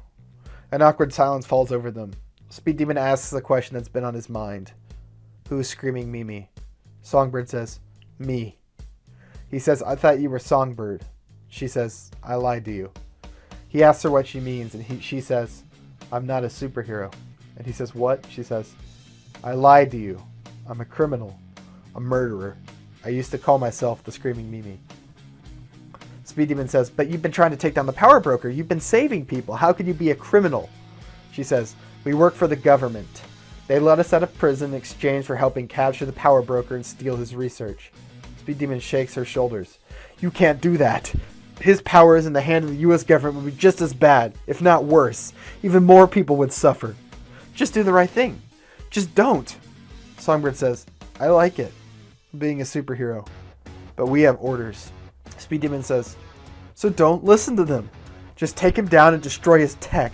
Be a real superhero. What's stopping you?" She says, "You don't get it. They would just put me away again.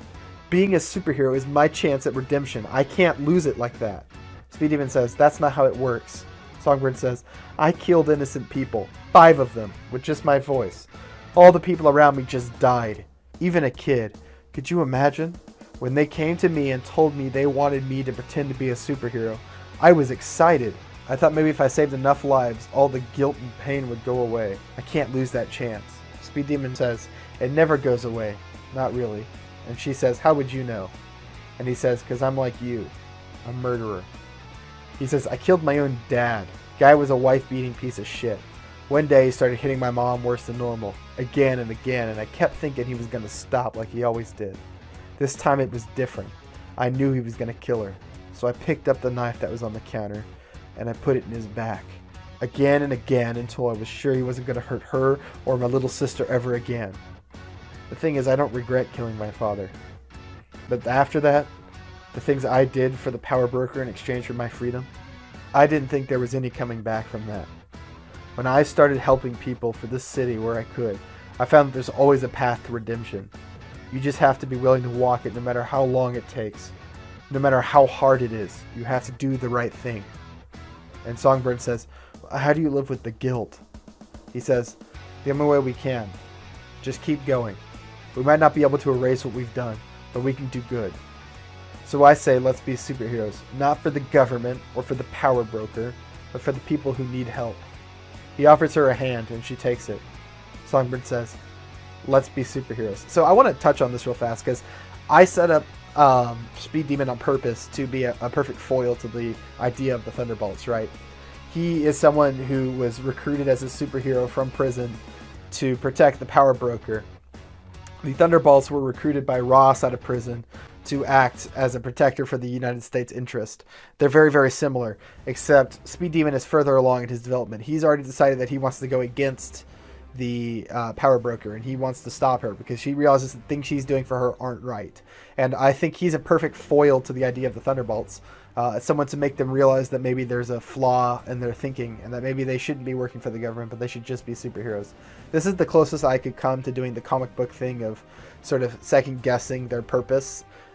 When you're someone like the Suicide Squad, you know, they're for the most part doing the right thing. So I tried my best to add some moral ambiguity, to add a layer of maybe they shouldn't be doing what they're doing. Maybe they should be real heroes, to try to keep the sort of idea of the comic book intact.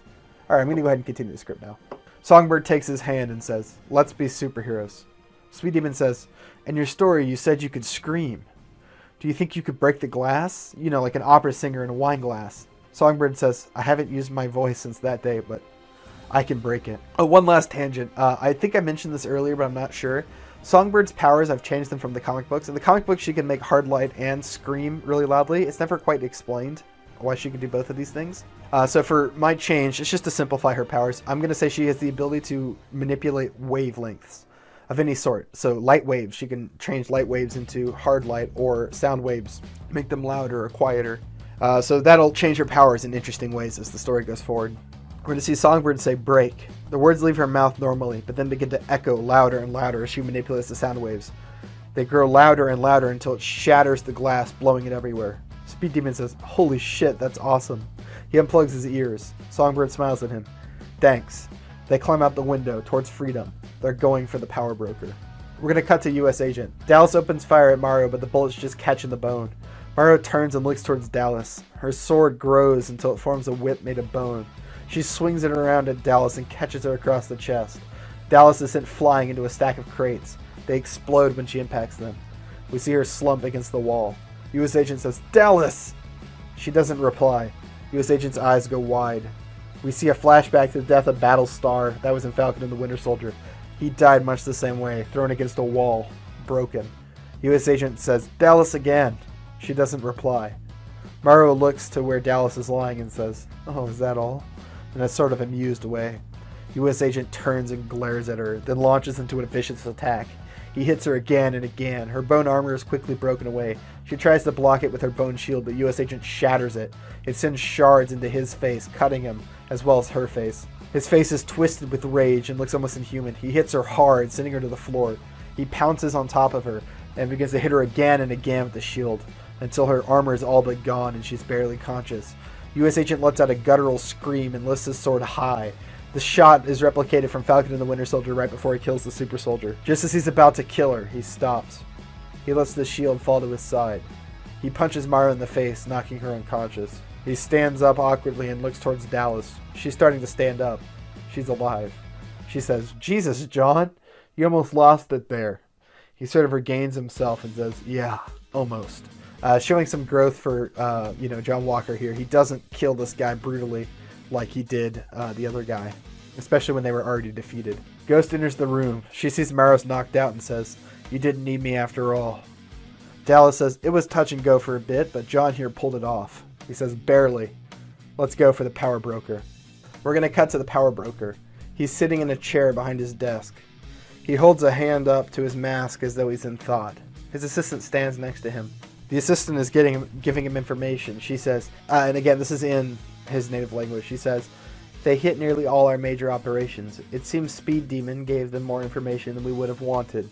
Suddenly, the doors of the conference room are kicked open, and we see Zemo with a gun fixed to the power broker. Power broker tries to reach for something, and his assistant cowers in fear. Zemo says, don't. Power broker leans back up and puts his hands up in the air. Zemo says, that's better. You know, I hate superhumans. I believe they are everything that is wrong in the world. Unchecked power wielded with no consequence or responsibility, and that is why I hate you. Power broker says, you do not understand, an accented English fed through the voice changer. Zemo says, I think I do. I had the chance once to take power for myself. I resisted because I know it is wrong for men to be so dangerous. So no, maybe I don't understand. I detest you even more than the superhumans. You give powers to criminals. You know they will hurt the innocents, but you don't care. He steps closer, keeping his gun fixed on the power broker. Power broker says, please. And Zemo says, you want a world where a single man can kill an entire building full of people on a whim. All for your own profit. Even if I capture you, the U.S. would be no better. I'm not a fool. No, I won't allow it. He shoots the power broker 3 times in the chest. We see the power broker fall to the floor dead. Zemo turns to the assistant. He points his gun towards her. She holds her hands up and begins to shake. He lowers the gun and says, leave. The woman runs off. Zemo turns and begins to head towards the laboratory, and we hear a gunshot. Zemo looks down and we see blood running through his shirt. He falls to the floor. He turns his head behind him, and we see the assistant holding a gun. She begins to walk towards him and kicks his gun away, and bends down to look at Zemo. She reaches up to her face and pulls off a mask like the one we saw in Winter Soldier. It reveals Sharon Carter, the true power broker. Now, I had a suspicion that 90% of you wouldn't remember that Sharon Carter was the power broker, except for the fact that I mentioned it. Marvel kind of gave me a big stinking shit here. I've got a character who's supposed to be a secret villain, like a real secretive corporate type guy, right? And they revealed his secret identity in some show where he was barely even involved.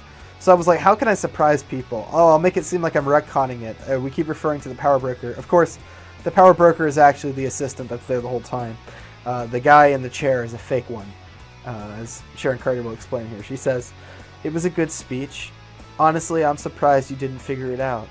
I expected more from the man who almost brought down the Avengers with only his mind. Zemo begins to cough up blood. He says, it was you? And Sharon Carter says, yeah, people never notice the translator. Yet they're in every room for every meeting. It's so easy to control a puppet when you speak for him. Zemo says, you have to stop. We'll hurt people. Powers weren't meant for men. Sharon says, I heard your little speech, but you're wrong. Power is for men. It is for those who are willing to take it. It exists to transform us into something better. But you don't get it. Let me show you. She walks over and grabs his collar. She begins to drag him. We hear Zemo moan in pain. The power broker arrives at a keypad next to the door. She punches a code in and opens the door to the interior lab. She says, the truth is, I've lied to everyone my whole life. I'm always pretending to be something I'm not. The good daughter, the girlfriend to the superhero, the well-intentioned government agent, the assistant to the power broker. It's exhausting, really. But you're lucky, Zemo. You get to wear your heart on your sleeve. So you know what? I'm going to show you the real me. You may be the first to ever see it. She drags him into the lab. Fridges filled with serum line the walls, as well as tech. We see like weapons and all sorts of weird augmentations and, cybernetics. She approaches a wall where a man is faceted by metal restraints. She says, years ago, I came across a file describing Natasha Romanoff's encounter with a Russian mob enforcer called the Taskmaster. She could mimic the fighting style of anyone she encountered, and I became fixated. She begins to input commands on a computer hooked up to the man. You see, the idea was good, but it could be improved. So I did. This man's name was Anthony Masters. He fought in the Middle East before he was hit by an IED, lost both his legs and an arm. Shrapnel shredded his brain. He would have died, but he came into my care. You see, I outfitted him with the latest in cybernetics. New limbs, new arms. I gave him all the powers I could, and outfitted him with an AI that allowed him to mimic the fighting capabilities of any target. His brain was too damaged to truly save, but we've managed to make do with a mostly empty husk. He's loaded up with enough narcotics and painkillers to make him feel virtually no pain. the perfect soldier, a true killing machine, and a loyal weapon. My very own Taskmaster. She presses a button on the wall, and the cybernetic limbs begin to attach to his body. Needles inject liquid, and we can see his pupils dilate as he's, injected with all kinds of narcotics. Lastly, Taskmaster's helmet is lowered onto his head. It looks the same as the one in Black Widow. I actually like the design of Taskmaster in that, just not the character so much. As his helmet's lowered on, we see through it. It analyzes everything in the room. It latches onto Zemo and pulls up his fighting style from the internet. It labels him as a low threat based on his fighting capabilities and injuries. The metal clasps unlock and Taskmaster walks next to the power broker. She says, "Well, what do you think?" Zemo says, "It's lunacy." The power broker says, "You have no vision, Zemo. You're clouded by the past. It's a shame. I actually respected you more than you could know. It was you who showed me that a normal man could slay the gods. You just didn't have enough drive to see it through." Zemo says, "Killing the Avengers. Is that what this is all about?" And Power Broker says, "It's about power. It's in the name. When all the superhumans are gone, I will be the only one who still has it." Zemo says, "You're a weak person. No superpowers will change that." Power Broker says, "We'll see. Taskmaster, kill civilians until the Thunderbolts arrive. When they do, kill them." Taskmaster nods and begins to walk out of the room like a robot. Power Broker says, "Oh, I nearly forgot. First, kill this man." She gestures to Zemo. Taskmaster turns to Zemo, and a bone grows from his right arm, just like Morrow. He stabs Zemo in the heart, twisting the blade to make sure he's killed. Taskmaster turns and leaves the room. We see Zemo flop over. His eyes grow wide and are bloodshot. He looks at Power Broker with disgust and then dies. Power Broker walks out of the room. She wipes the blood off her hands, then waltzes over and removes the butterfly mask from the dead fake. She slides it over her face as the song "Man Who Sold the World" begins to play. She looks out over the neon city with pride. By sunrise, it'll be hers again, and no one will ever stand up to her again. And that's where I'm going to end the second act. I'm going to go into the outro now, y'all. Alright, welcome back. I hope y'all enjoyed. I did, in fact, kill Zemo. That was a thing I did do. And I'm going to kill more, so be on the lookout. Alright, if you enjoyed this video, like and subscribe. Let me know what you think is going to happen next in the comments. If you hated this video and you hate every decision I made, let me know below why. I'll actually debate you. We'll have a structured debate. I'm pretty sure I can get Stanford on the phone. We can go there. I have connections at Harvard, so they're probably open to the debate too. So just let me know what time you want to schedule that down below, and I'll be there. Hi, I'm Bjorn, and I do movies, and welcome back. We're doing part 3 of the Thunderbolts. I've written the script. Let's go ahead and not waste any of your time. Let's just go ahead and get right into it. Hey, just a heads up, guys. If you have not seen part 1 and 2 of the script, I would highly recommend going back and watching those, as this is the third act. I just want to warn y'all that I'm a little sick right now. I've got a bug or something, so my voice might be a little off. So if you notice that, or I don't do as many voices as normal, that's why.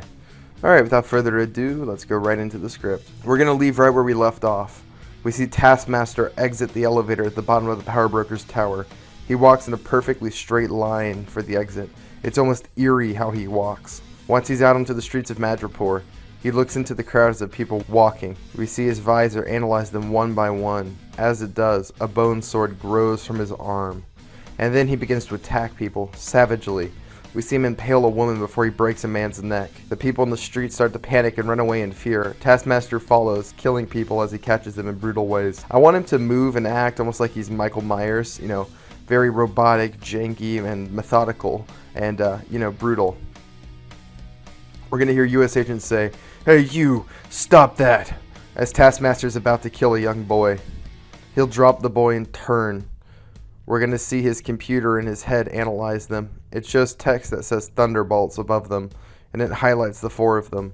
Taskmaster says, "Thunderbolts, kill," in a sort of robotic, pathetic voice.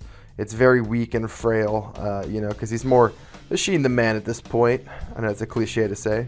The U.S. agent says, "Yeah, that adds up," almost sarcastically. "Bullseye ghosts, go help the civilians. Me and Dallas got this." He walks out to face Taskmaster. He tightens his shield on his arm and starts to fight Taskmaster with limited success. I'm going to breeze over this beginning fight bit. He lands a blow or two, but we see Taskmaster's helmet begin to analyze U.S. agent.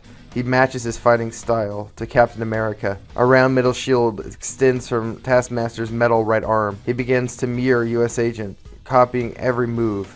He lands a solid punch in US Agent's face, and we see blood run from his nose and mouth. He says, "Damn, you hit hard, huh?" Taskmaster says nothing. He just watches, analyzing everything US Agent does. US Agent says, "You don't talk much either." Their fight resumes. It's much of the same, very one-sided. Soon Taskmaster's really putting pressure on US Agent. He brings out the bone sword and US Agent goes onto the defensive. He's barely able to dodge or block the attacks. Soon, one of Taskmaster's attacks catches him across the chest. We see blood flow from the shallow cut made by the bone sword. It flows across the star on US Agent's chest, bathing it red. US Agent staggers, and Taskmaster goes in for the kill. Out of nowhere, Dallas opens fire on Taskmaster. It distracts him. She hits him twice in the shoulder and once in the arm. Taskmaster turns and begins to lumber towards her. She continues to open fire on him until her clip is empty. Taskmaster doesn't even react as the holes appear in his body. Once he's within melee range, she pulls out a combat knife. She tries her best to slash at him, but he dodges and counters all of her attack. Finally, after Dallas whiffs an attack, he impales her on the end of his bone sword. We hear it knock the breath out of Dallas. Taskmaster lifts her up on the end of the bone blade. Blood runs from the wound. I want this to be surprisingly gory, about as much blood as I can get for PG-13. It's pretty brutal. He lifts her up and we can see blood running down his arms. Dallas begins to cough up blood. It splatters across Taskmaster's mask. He tosses Dallas like a rag doll into the side of a building. It hurts, and the sound is very loud. And the sound of the slam is very notable. Dallas slides to the floor and begins to cough up blood even worse. US Agent cries, "Dallas!" He tries to run towards where she landed. We see Taskmaster turn. He's going to attack US Agent's back while it's turned. Suddenly a knife sticks into Taskmaster's back. He turns and is face to face with Ghost and Bullseye. Taskmaster reaches around and pulls the knife from his back. He lets it fall to the concrete, unfazed and seemingly unharmed. We're going to cut to the Power Broker's tower. We see Speed Demon and Songbird move through their labs. Speed Demon says, "It's kind of a shame you won't work for the military after this. If I'd joined you, I could have been Colonel Sanders one day." Songbird just shrugs. "Why would you want that?" Speed Demon says, "Because my last name is Sanders. You get it?" He smiles. Songbird shakes her head. She says, "No." Speed Demon says, "Oh, come on, like the chicken guy." She says, "Never heard of him." Speed Demon looks confused. He says, "You know, KFC. You're the American here." Songbird says, "Sorry, don't know the guy." Speed Demon says, "Damn, it was a good joke though. Would have been funny if you got it." "Oh well." As they turn the corner, they become face to face with the Power Broker. She's wearing her mask again. She says, "Well, if it isn't my little double agent." We're going to cut to the ground floor. We see Bullseye and Ghost are distracting Taskmaster. Bullseye throws knives and other projectiles at them, but he blocks them with his shield and sometimes with his bone sword. Ghost comes in for a sword attack, but Taskmaster predicts it. He hits her hard with his shield as soon as she comes out of intangibility. She's sent flying towards US Agent and Dallas. We see US Agent is desperately trying to stop Dallas's bleeding by holding the wound with his hand, but it's too deep. He says, "Shit, she's dying. We've got to do something." Dallas grabs his arm. Her breathing grows irregular. She is dying. Ghost says, "The serum." US Agent looks up at her, remembering it for the first time. He pulls the vial out of his bag. He turns it over and reads the label. It says Project Antlion VT4, just like it did before. Dallas looks up at it. A small spark of hope is in her eyes. US Agent says, "You sure? It changes you." And Dallas nods. He says, "Okay." We see John Walker raise his hands high in the air and then inject her with the needle. Her pupils dilate and she begins to shake. We see the wounds on her chest slowly closing and the blood stopping to flow. We're going to cut back to the Power Broker's office. Power Broker puts her hands together in an unpleasant way. Songbird says, "We've come to stop you. Surrender and I won't have to hurt you." Power Broker looks towards Speed Demon. She says, "Does she speak for you as well, James?" Speed Demon says, "She does. You've been a cancer on this city for too long." Power Broker says, "Oh well, I did try to play nice." 2304 Royal Crest Street.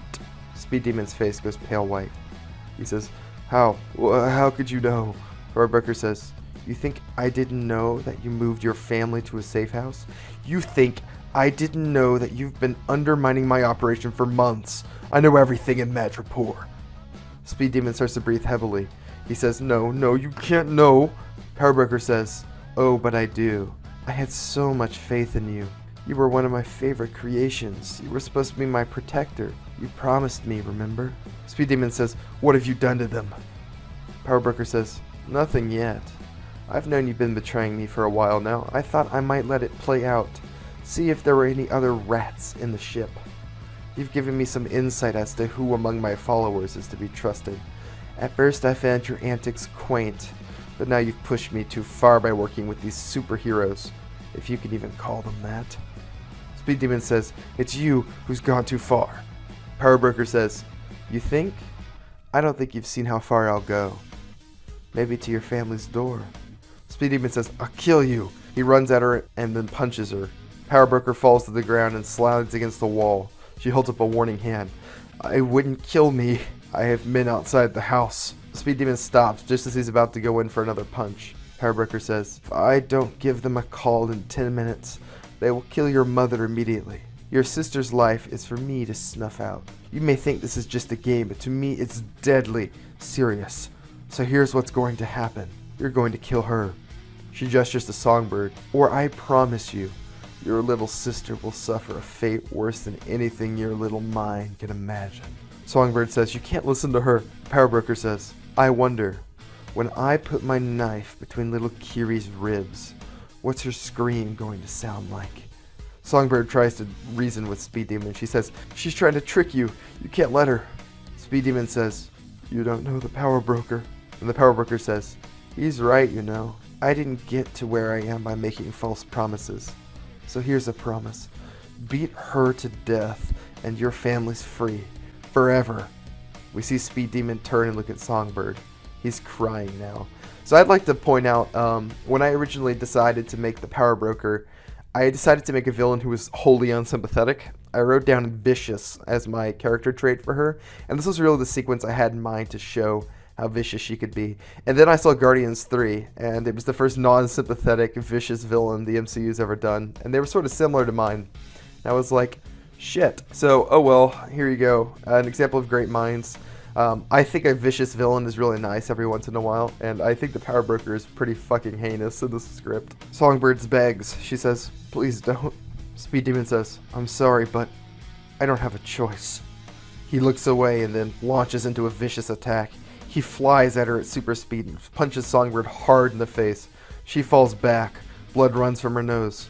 She begins to put up a bubble around herself. Speed Demon begins to go even faster. He punches the barrier all over her as fast as he can. It shatters. He sends a flying fist right into her gut. Songbird stumbles to the ground in pain. She lets out a scream. Stop it! Speed Demon wraps around and punches her again, hard, in the face. Songbird's dizzy now. She's rough on her feet, unsteady as she tries to stand up. Stop it! She cries again. Speed Demon comes back and hits her again, this time in the chest. She falls to her knees once more. Stop it! The sound waves of the scream are amplified. The windows of the entire floor explode, and Speed Demon is nailed by the full force of the scream. He stops dead in his tracks and stumbles back. Blood is running from his ears and his nose. He stumbles back again and falls right out of the window, 30 stories up.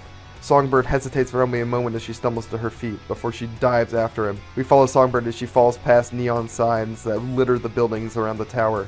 We see Speed Demon falling, surrounded by shards of window glass. They catch the light and glow, making for a cool shot. Songbird catches Speed Demon and holds him to herself. They spin as they fall. They're getting close to the ground now. She squeezes her eyes in concentration. She passes a large pink neon dragonfly which is on the side of the Power Broker's tower. In that moment, she hardens the light around herself into a pair of neon pink wings, and we finally get to see her classic comic look. The ground is growing closer. Songbird struggles to pull up Speed Demon. Songbird pulls the demon's feet up and is able to glide to the ground. She and Speed Demon tumble to the street alive. She looks up and sees the Taskmaster fight happening. Speed Demon sits up where he landed. He holds his hand to his head. He looks towards Songbird with tears in his eyes. He says, "You saved me. Why?" But he's yelling awkwardly because his hearing has been damaged. Songbird says, "Because everybody deserves a second chance to be a hero." Speed Demon sees Taskmaster too. "I can't really hear you, but I have to get to my family. I'll be back to help you if I can," he yells. Songbird says, "Go. Save them. I can take this guy." He just looks at her, so she gives him a thumbs up. Speed Demon nods and dashes away. Songbird turns and runs towards the Taskmaster fight. She launches herself into the air with her new wings and then forms a fist of light. She slams it into Taskmaster. He blocks it with his own shield but is sent back by the force of it. Songbird lands next to the rest of the Thunderbolts. Bullseye says, "About time you showed up." Ghost asks, "Did you get the power broker?" Songbird says, "Not exactly." U.S. Agent says, "We can worry about the broker later. We've got bigger problems now." We see Taskmaster stand up and begin to walk robotically towards the team. Bullseye says, "This guy is relentless." U.S. Agent says, "We take him together. He can't beat us all." Songbird nods. The Thunderbolts attack Taskmaster. U.S. Agent leads the charge, swinging his shield. Taskmaster predicts the move and blocks it. He swings his bone sword for a strike on U.S. Agent, but it's blocked by one of Songbird's barriers. We see Taskmaster's helmet analyze Songbird quickly. It labels her dangerous. It lists her powers as light manipulation. Ghost swings her sword at Taskmaster, and he goes to block it with his shield. Instead, Ghost phases through him, and then slices the back of his leg.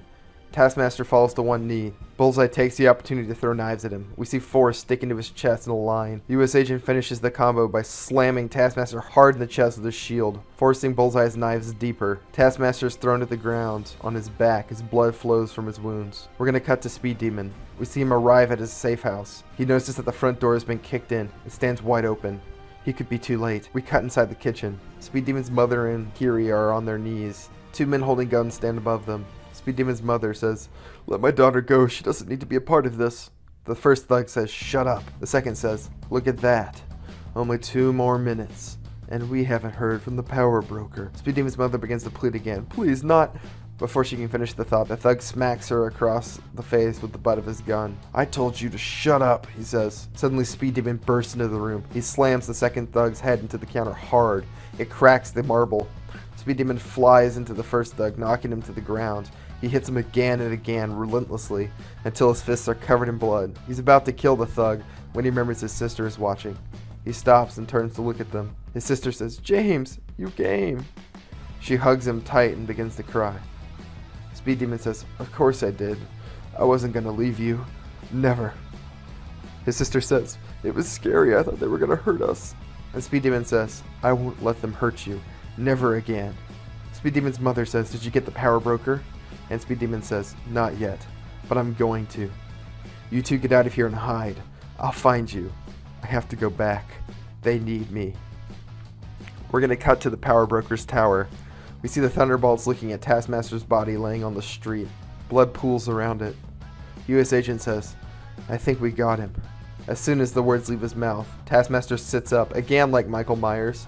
I kind of have a vibe I'm going for, and it's slasher. He begins to pull the knives from his chest one by one, and then we see the wounds healing up quickly. He has a healing factor. Bullseye says, "You had to say something." Taskmaster takes one of the knives and begins to throw them at the bright streetlights.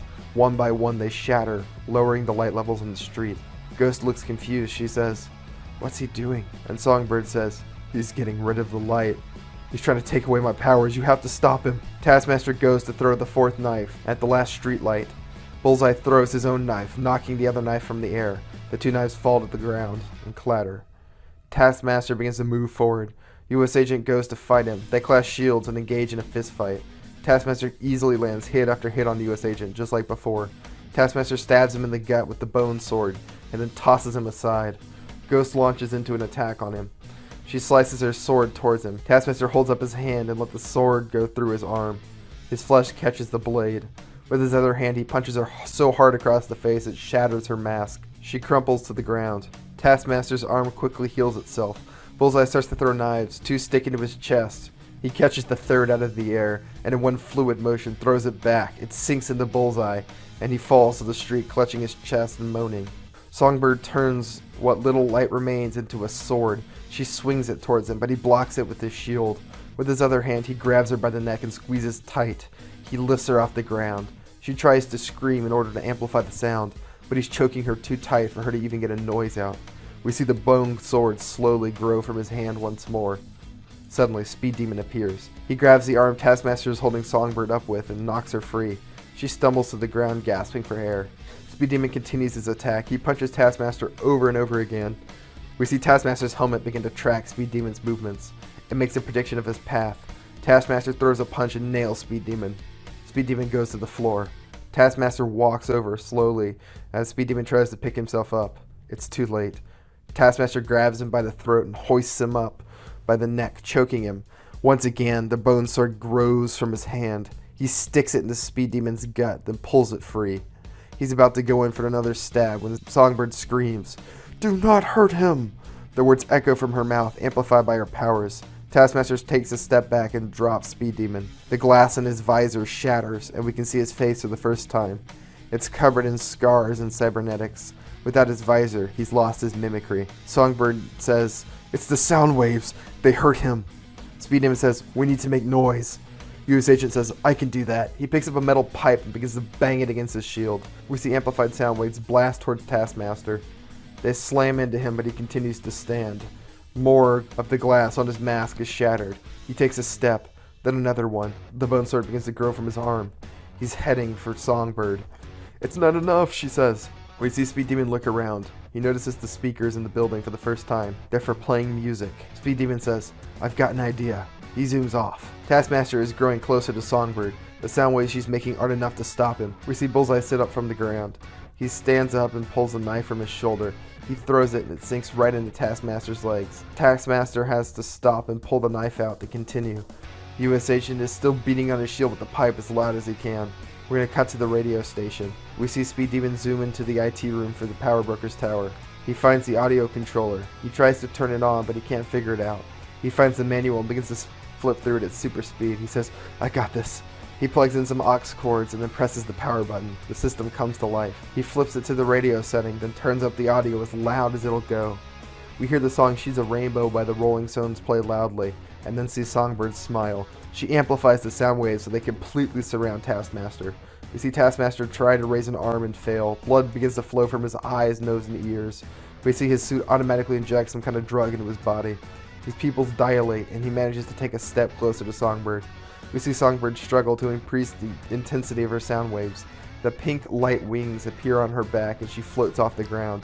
She screams, and the sound waves grow even more intense. Taskmaster falls to the floor, and the concrete cracks around him under the weight of the sound waves. We see him die as blood leaks from his body. His brains have been scrambled by the intense sound Songbird made. Songbird passes out and begins to fall back towards the floor. Just as she's about to hit the ground, Speed Demon zooms in and catches her. He sets her on the ground. She opens her eyes and lets out a groan. He asks her if she's okay. She says yeah. Speed Demon says, "I'm sorry about before." Songbird says, "Don't be. I get it. Besides, I'm not so innocent myself." Speed Demon asks, "How's that?" Songbird says, "I knew who Colonel Sanders was the whole time." Speed Demon looks genuinely taken aback and then smiles. He says, "Oh, you asshole. You ruined my joke." He flops back onto the street. He says, "You know getting choked hurts really bad. Like bad." Songbird says, "Yeah, I know." She rubs her own neck. US Agent walks over to Taskmaster's corpse. Bullseye asks, "Is he really dead this time?" US Agent says, "I think so." He kicks Taskmaster's body, and it doesn't move. We see Ghost stand from where she'd been knocked out. Her face is bruised and swollen. Lastly, Dallas wakes up and stands. US Agent runs over to her and props her up with his shoulder. He asks her how she feels, and she says, "Stronger and in pain. But I'm okay." US Agent says, "I'm glad. I really thought I lost you that time." Suddenly, we see the Power Breaker step out of the tower. She claps sarcastically as she walks down the steps. "Well done. I'm actually impressed. I don't suppose you would be willing to work for me." Speed Demon says, "No, they won't." US Agent says, "Yeah, he's right. Not interested. I'm going to take you back to the States." Power Breaker says, "I bet you all think so highly of yourself. You think that I'll be in prison long. With what I know, I'll make a deal and I'll be free. And when I am, I'm going to find your children and your wives, your friends, your family, anyone you love. I'll make you..." We hear a gunshot and the Power Broker falls over with a wound to the head. We see Dallas holding her pistol. Everyone turns and looks at her. She says, "Sorry. She just wouldn't shut the fuck up." US Agent says, "Damn it, Dallas. We're supposed to be superheroes." Dallas says, "She was right, John. She was just going to get free and cause more suffering, and now she won't." Dallas spits at her. "She can't hurt anyone." Pretty damn heroic, if you ask me. US Agent says, "Heroes don't kill." And Dallas says, "Says who?" US Agent says, "Says Ross, our boss. Says the US government and our laws. Says the whole world, damn it." And Dallas says, who gives a shit about what they think? Speed Demon nods his head. He says, she's right. The power broker didn't deserve to be free. We can't be real heroes while we work for the government. We have to do it our way. U.S. agent says, and what is our way? Dallas says, we help people. But if we run into someone rotten to the core. She sarcastically gestures to Power Broker's body. U.S. agent says, I'm not sure. Songbird says, please, you have to know. The government does not have the world's best interests in mind. I can see it in your eyes. You want to be a hero like me, to make up for all the wrong you've done. This is our chance. U.S. agent is moved by her words. He nods. He says, you're right. A superhero team our way. Real justice. Not based on any country's laws. Maybe I can be someone my son can look up to. I see it. I've got a call to make. He pulls out his phone and immediately calls General Ross. We're going to cut to Ross. We see him golfing. He chips the ball onto the green. He nods as we hear his phone go off. He looks at the caller ID and frowns. He says, Walker, this better be good news. U.S. agent says, the power broker is dead. Ross says, what? I told you I wanted him alive. Are the serum samples secure? U.S. agent says, they are now, but they won't be for long. I'm going to destroy them. Ross says, what? Do you know what the hell you're saying? And U.S. agent says, I do. As of today, the Thunderbolts no longer represent the United States government or its interests. We're doing our own thing. Ross says, you're making a very powerful enemy, Walker. I have political pull you can't even imagine. I'll have you back in the raft in a week. Walker says, respectfully, sir, we're not afraid of you. Come after us if you want. But know our justice is like lightning. Even for you. He hangs up the phone. We see him smile. He says, that felt good. Speed Demon says, that was badass. Dallas says, it was pretty cool. Bullseye sarcastically says, well, now that our ticket out of prison is gone, I'm out. You guys have fun playing superheroes. I'm gonna pass. U.S. agent says, what, you don't want to join us? Bullseye says, no. If playing superheroes means being a criminal again, I ain't going to play pretend anymore. He starts to walk off. The U.S. agent tries to follow as if to stop him, but then winces in pain and falls to a knee. He's pretty torn up. The Thunderbolts are all pretty torn up from that fight. They're in no position to stop him. Dallas says, just let him go. If he does anything wrong, we'll come for him. U.S. agent says, fine. But we have to destroy those serums once and for all. We're going to see a montage of the Thunderbolts moving through the Power Broker's tower, smashing and destroying the computer servers, destroying all the vials. We see the serum seep to the floor. Lastly, they burn it. And we watch the tower as it is engulfed in flames. They are finally real heroes, with only a few caveats. We're going to cut to Bullseye. We see him walking through the streets of Madripoor. He pulls a vial out of his bag. It contains a red liquid. A label on it says Project Rhinoceros Beetle H31. He smiles to himself. He's going to make a lot of money. And that's where I'm going to end the movie. A pretty big action blowout. We get to see the Thunderbolts, become heroes. They sort of become what I think they should be, a version of the Avengers that kills people, that's morally ambiguous, that lean more anti-hero than anything. I think that's where they really thrive. So to get them from a fake team that won't kill people to a team that's a little more morally gray and willing to do what the other heroes won't, the things that really need to be done, I think they're pretty interesting. And I think that would make them fill in a niche that the other teams in the Marvel Universe don't really fill in yet. And I have written a few after-credit scenes, so I'll go ahead and go into those. The first one, we're going to see Ross sitting in a cafe somewhere in DC. A man joins him at his table. We see it's Bullseye. Ross asks, do you have it? Bullseye pulls out the vial of red serum. He says, of course. Ross tries to reach for it, but Bullseye pulls it away. Not yet. I'll give it to you, but I want something in exchange. Ross says, and what's that? Bullseye says, your help. And Ross says, with what? Bullseye says, there are these two guys I want to kill, and I need your help to do it. Ross says, who are they? I don't need names. Bullseye says, Wilson Fisk and the Devil of Hell's Kitchen. Ross smiles. Alright, Poindexter, you have yourself a deal. Bullseye hands over the serum and shakes Ross's hand. Ross holds it up to the sun to look at it, and we see it reflect red in his eyes. In the second after-credits scene, we will start in a morgue in Madripoor. On a table, we see a couple of bodies, Zemo, Taskmaster, and the Power Broker. A coroner is examining Taskmaster. He talks to a tape recorder. The cause of death is unclear. His brain shows massive damage. It appears to have been liquefied. I can find no outward signs of physical damage. I'll have to run a few more tests on this one. He moves over to the power broker's body. The third victim is a female, roughly 30 to 40. Blonde hair, blue eyes. Cause of death appears to be a bullet wound inflicted to the head. He uses his tongs to fish a bullet out of the head wound. He holds it up to the light. It appears to be a 9mm round. It was likely fired in close proximity. This looks like a clear-cut execution. That's all. He turns off the recorder. He pulls his gloves off and walks out of the room. The camera slowly zooms in on the power broker. We see the gunshot wound in her head begin to heal itself until it's completely gone. Her eyes open up, bloodshot, and we cut to black. We see text that says, "The power broker will return." And that's where we're going to fully end it. Of course, the power broker wouldn't have all of these superpowers and not use any for herself. Unfortunately for the Thunderbolts, they've just made a very, very dangerous enemy. Alright, well that was the ending. It's pretty good. We set up some little teasers for the future, and maybe I'll do something with that. Maybe I'll never touch it again. Who can say? I can't. I don't think ahead. I don't do anything with thinking. If you enjoyed the video, remember to like and subscribe. Let me know what you thought in the comments below. Tell me ideas you want to see next. Just tell me whatever you want, and I will do it, probably. I'll have some more stuff coming out pretty soon. Thank you for watching. I am getting sick, and I'm ready to be done recording this. Adios.